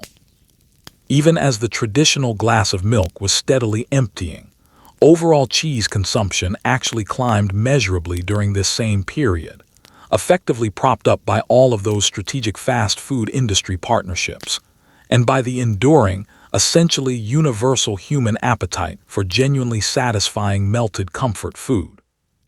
The underlying liquid product itself was steadily dying commercially, while the broader dairy category quietly and successfully rerouted itself into alternative product forms instead. So the broader industry machine didn't simply lose this extended commercial battle outright. It successfully adapted instead, effectively shape-shifting its core product offerings specifically in order to survive commercially, even as its original flagship product steadily faded from consumer favor. But that particular flagship product, the pure symbolic glass of traditional milk, that this entire extended story has been fundamentally built around from its opening. The specific product formally written directly into the official food groups and smeared prominently across countless celebrity lips and consistently pressed enthusiastically on children by genuinely loving grandparents, was locked throughout this period in a long, slow, ultimately irreversible commercial retreat. The single most thoroughly and successfully persuaded consumer population in the entire world was, glass by glass, quietly and steadily declining the very product it had been so extraordinarily thoroughly convinced, across multiple full generations, that it fundamentally needed for basic health and well-being. Which finally leaves us, at the genuine end of this entire extended story, standing quietly in front of an entirely ordinary household refrigerator, holding an entirely ordinary product carton, and finally seeing clearly the complete strange underlying architecture of accumulated belief that ultimately put that specific carton there in the first place. It's genuinely time now to take one final look at that familiar carton, and at everything that was truly being sold to you throughout this entire extended story. And so here you find yourself, back in your own kitchen, looking at that familiar carton sitting in your refrigerator door with somewhat different eyes than before you began listening tonight. Perhaps you still drink milk regularly. Perhaps you've already switched over entirely to something made instead from oats or almonds. Perhaps you simply keep a carton around primarily for your morning coffee or breakfast cereal, largely out of long-established personal habit at this point. But that deep underlying belief that you fundamentally need it, that quiet, unquestioned certainty that was apparently planted firmly within you well before you were even old enough to speak in full sentences, was never actually born naturally within your own body through personal experience. It was instead carefully, deliberately, and quite expensively constructed over the course of well more than a full century, through the combined efforts of inventors, dedicated scientists, cartoon cow characters, hired celebrities, and a remarkably quiet, continuously flowing river of mandatory industry money. The underlying milk itself was, throughout this entire extended story, always simply just milk. Essentially everything else surrounding it represented the sale.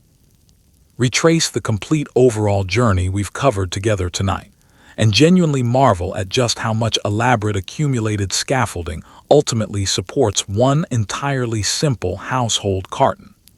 This extended story began with a genuinely seasick cow staggering weakly off a wooden ship, carrying a natural product so inherently perishable that it was originally treated primarily as an inconvenient household chore rather than any kind of celebrated dietary staple.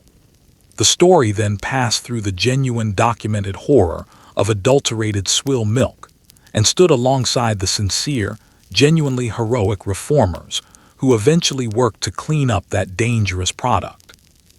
It was successfully preserved through the persistent efforts of a previously mocked inventor and his humble tin can, made genuinely safe through the careful scientific work of a meticulous French chemist, and reliably delivered each morning by a dedicated milkman who consistently arrived at each household well before dawn.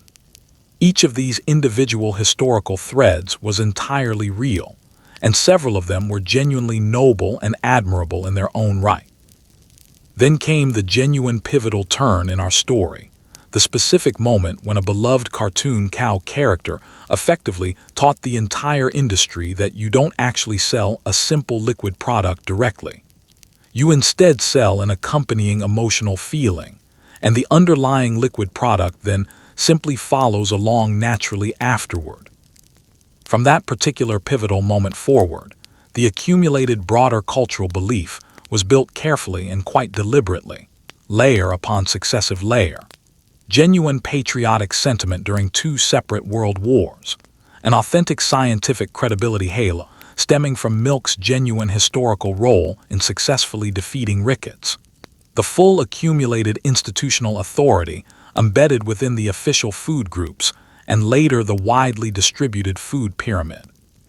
The deep, lasting childhood conditioning effect created by a small individual milk carton, appearing reliably on essentially every school lunch tray throughout an entire generation's formative years.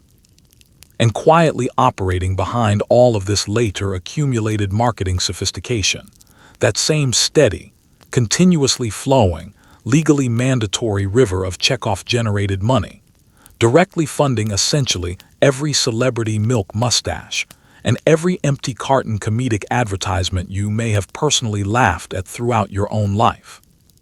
And all of this extended effort was ultimately aimed squarely at establishing one single underlying outcome: the deep, unquestioned certainty you've likely carried throughout your entire life without ever having consciously and deliberately chosen it yourself. The underlying assumption that a person simply, straightforwardly needs to drink milk regularly.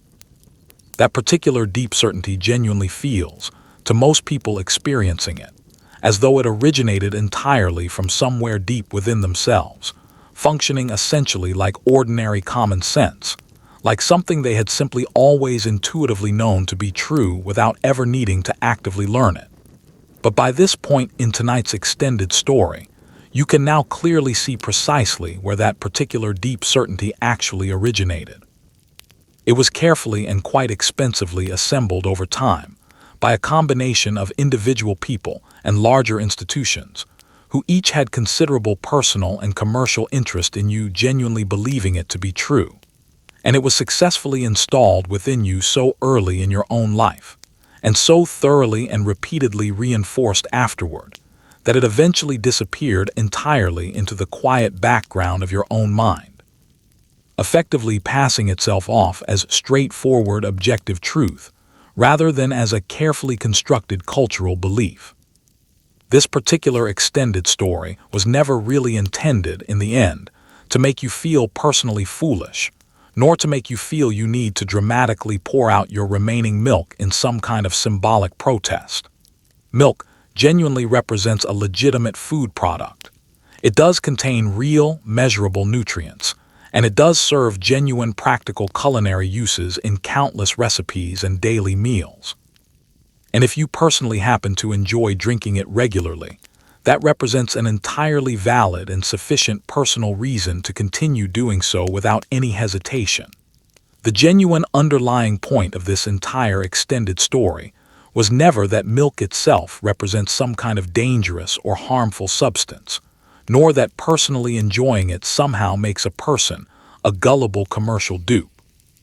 The genuine underlying point was simply to help you see the accumulated underlying commercial machinery clearly for what it actually is, to help you notice the meaningful practical difference between a genuine physical need arising naturally from your own individual body and a carefully manufactured cultural certainty that was gradually poured into your developing mind from external sources over the course of many years.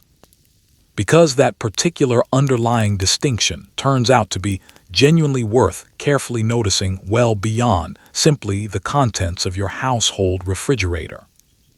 Milk represents merely one especially vivid and well-documented historical example of something that genuinely surrounds all of us constantly in modern consumer society: the quiet, gradual transformation of a simple personal want, or even genuine prior indifference, into a deeply felt personal need, accomplished specifically through sustained repetition, accumulated institutional authority, substantial financial investment, and compelling cultural storytelling. Once you have personally watched this particular underlying process unfold this clearly, using something as genuinely humble and ordinary as a simple glass of milk as your example, you may find yourself beginning to notice that exact same underlying accumulated architecture quietly standing behind numerous other everyday things you have perhaps never previously thought to seriously question. So take one final, quiet look at that familiar carton sitting in your refrigerator as you begin drifting off tonight. It is, in the end, genuinely just milk, cold and white and entirely ordinary in itself, functioning as neither a villain nor a savior in any meaningful sense. Whatever you ultimately decide to do with it again tomorrow morning, you can now make that particular decision with considerably clearer eyes than before, understanding at last precisely which specific part of the whole equation represented the actual underlying drink itself, and which part, all along throughout this entire extended story, represented merely the accompanying sale. And on that particular quiet closing thought, we can finally allow this entire, long, extended story to gently settle and rest. So there you have it, the genuinely long, strange, and thoroughly unlikely story of precisely how an entire nation was gradually, carefully persuaded into believing it fundamentally needed a simple daily glass of ordinary cow's milk. Tonight, together, we watched a genuinely seasick cow stagger weakly off a wooden sailing ship and directly into a young country that barely had any established use for her at first. We carefully walked through the genuine documented horror of dangerous adulterated swill milk and stood respectfully alongside the sincere historical reformers who eventually worked hard to clean that dangerous situation up. We met a previously mocked American inventor working patiently with his humble preservation can, a meticulous French chemist working carefully with his research microscope, a genuinely wealthy man wrestling with an authentic guilty conscience, and a dedicated milkman who reliably arrived at every doorstep well before the sun rose each morning. And then we carefully watched the entire underlying story fundamentally turn, as a beloved cartoon cow character effectively taught an entire industry that you don't actually sell a simple liquid product directly. You instead sell a carefully cultivated accompanying feeling.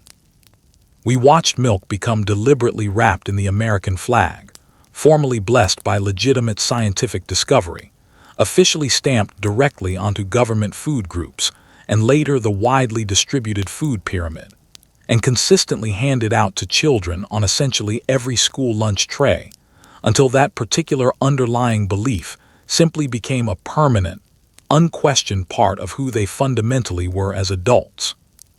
We carefully followed the quiet, continuously flowing river of accumulated money operating behind the celebrity milk mustaches and the memorable empty carton comedic advertisements. And underneath essentially all of that dazzling accumulated commercial persuasion, we ultimately discovered the genuinely quiet underlying irony that the actual measured glass had been slowly and steadily emptying the entire time throughout this whole extended story. There is something genuinely comforting, in a certain sense, in finally seeing this entire complex picture whole and complete. Behind essentially every deep certainty we personally carry through life, even the particular certainties that genuinely feel as though they originated entirely from somewhere deep within ourselves, there typically exists some kind of carefully constructed story, told deliberately by someone specific, for some particular underlying reason. And genuinely noticing that underlying pattern clearly isn't inherently a cynical realization to arrive at. It represents instead simply a small, quiet form of genuine personal freedom and clarity. So tonight, as you finally settle comfortably into your own soft bed, surrounded by your own clean drinking water and your own warm bedroom, with your household refrigerator humming quietly and faithfully somewhere in the darkness nearby, perhaps take one final glance at that familiar carton sitting in your refrigerator door and simply allow yourself to smile quietly at it. It was, in the end, only ever simply milk. It was always, from the very beginning, only ever simply milk. Essentially everything else surrounding it throughout this entire extended story represented merely the sale. And now, having listened all the way through tonight's story, you can finally see that clearly for yourself. Rest easy tonight. Let this entire long, extended story finally dissolve gently into the quiet darkness around you. And whatever you personally choose to reach for again tomorrow morning, reach for it now with genuinely open eyes.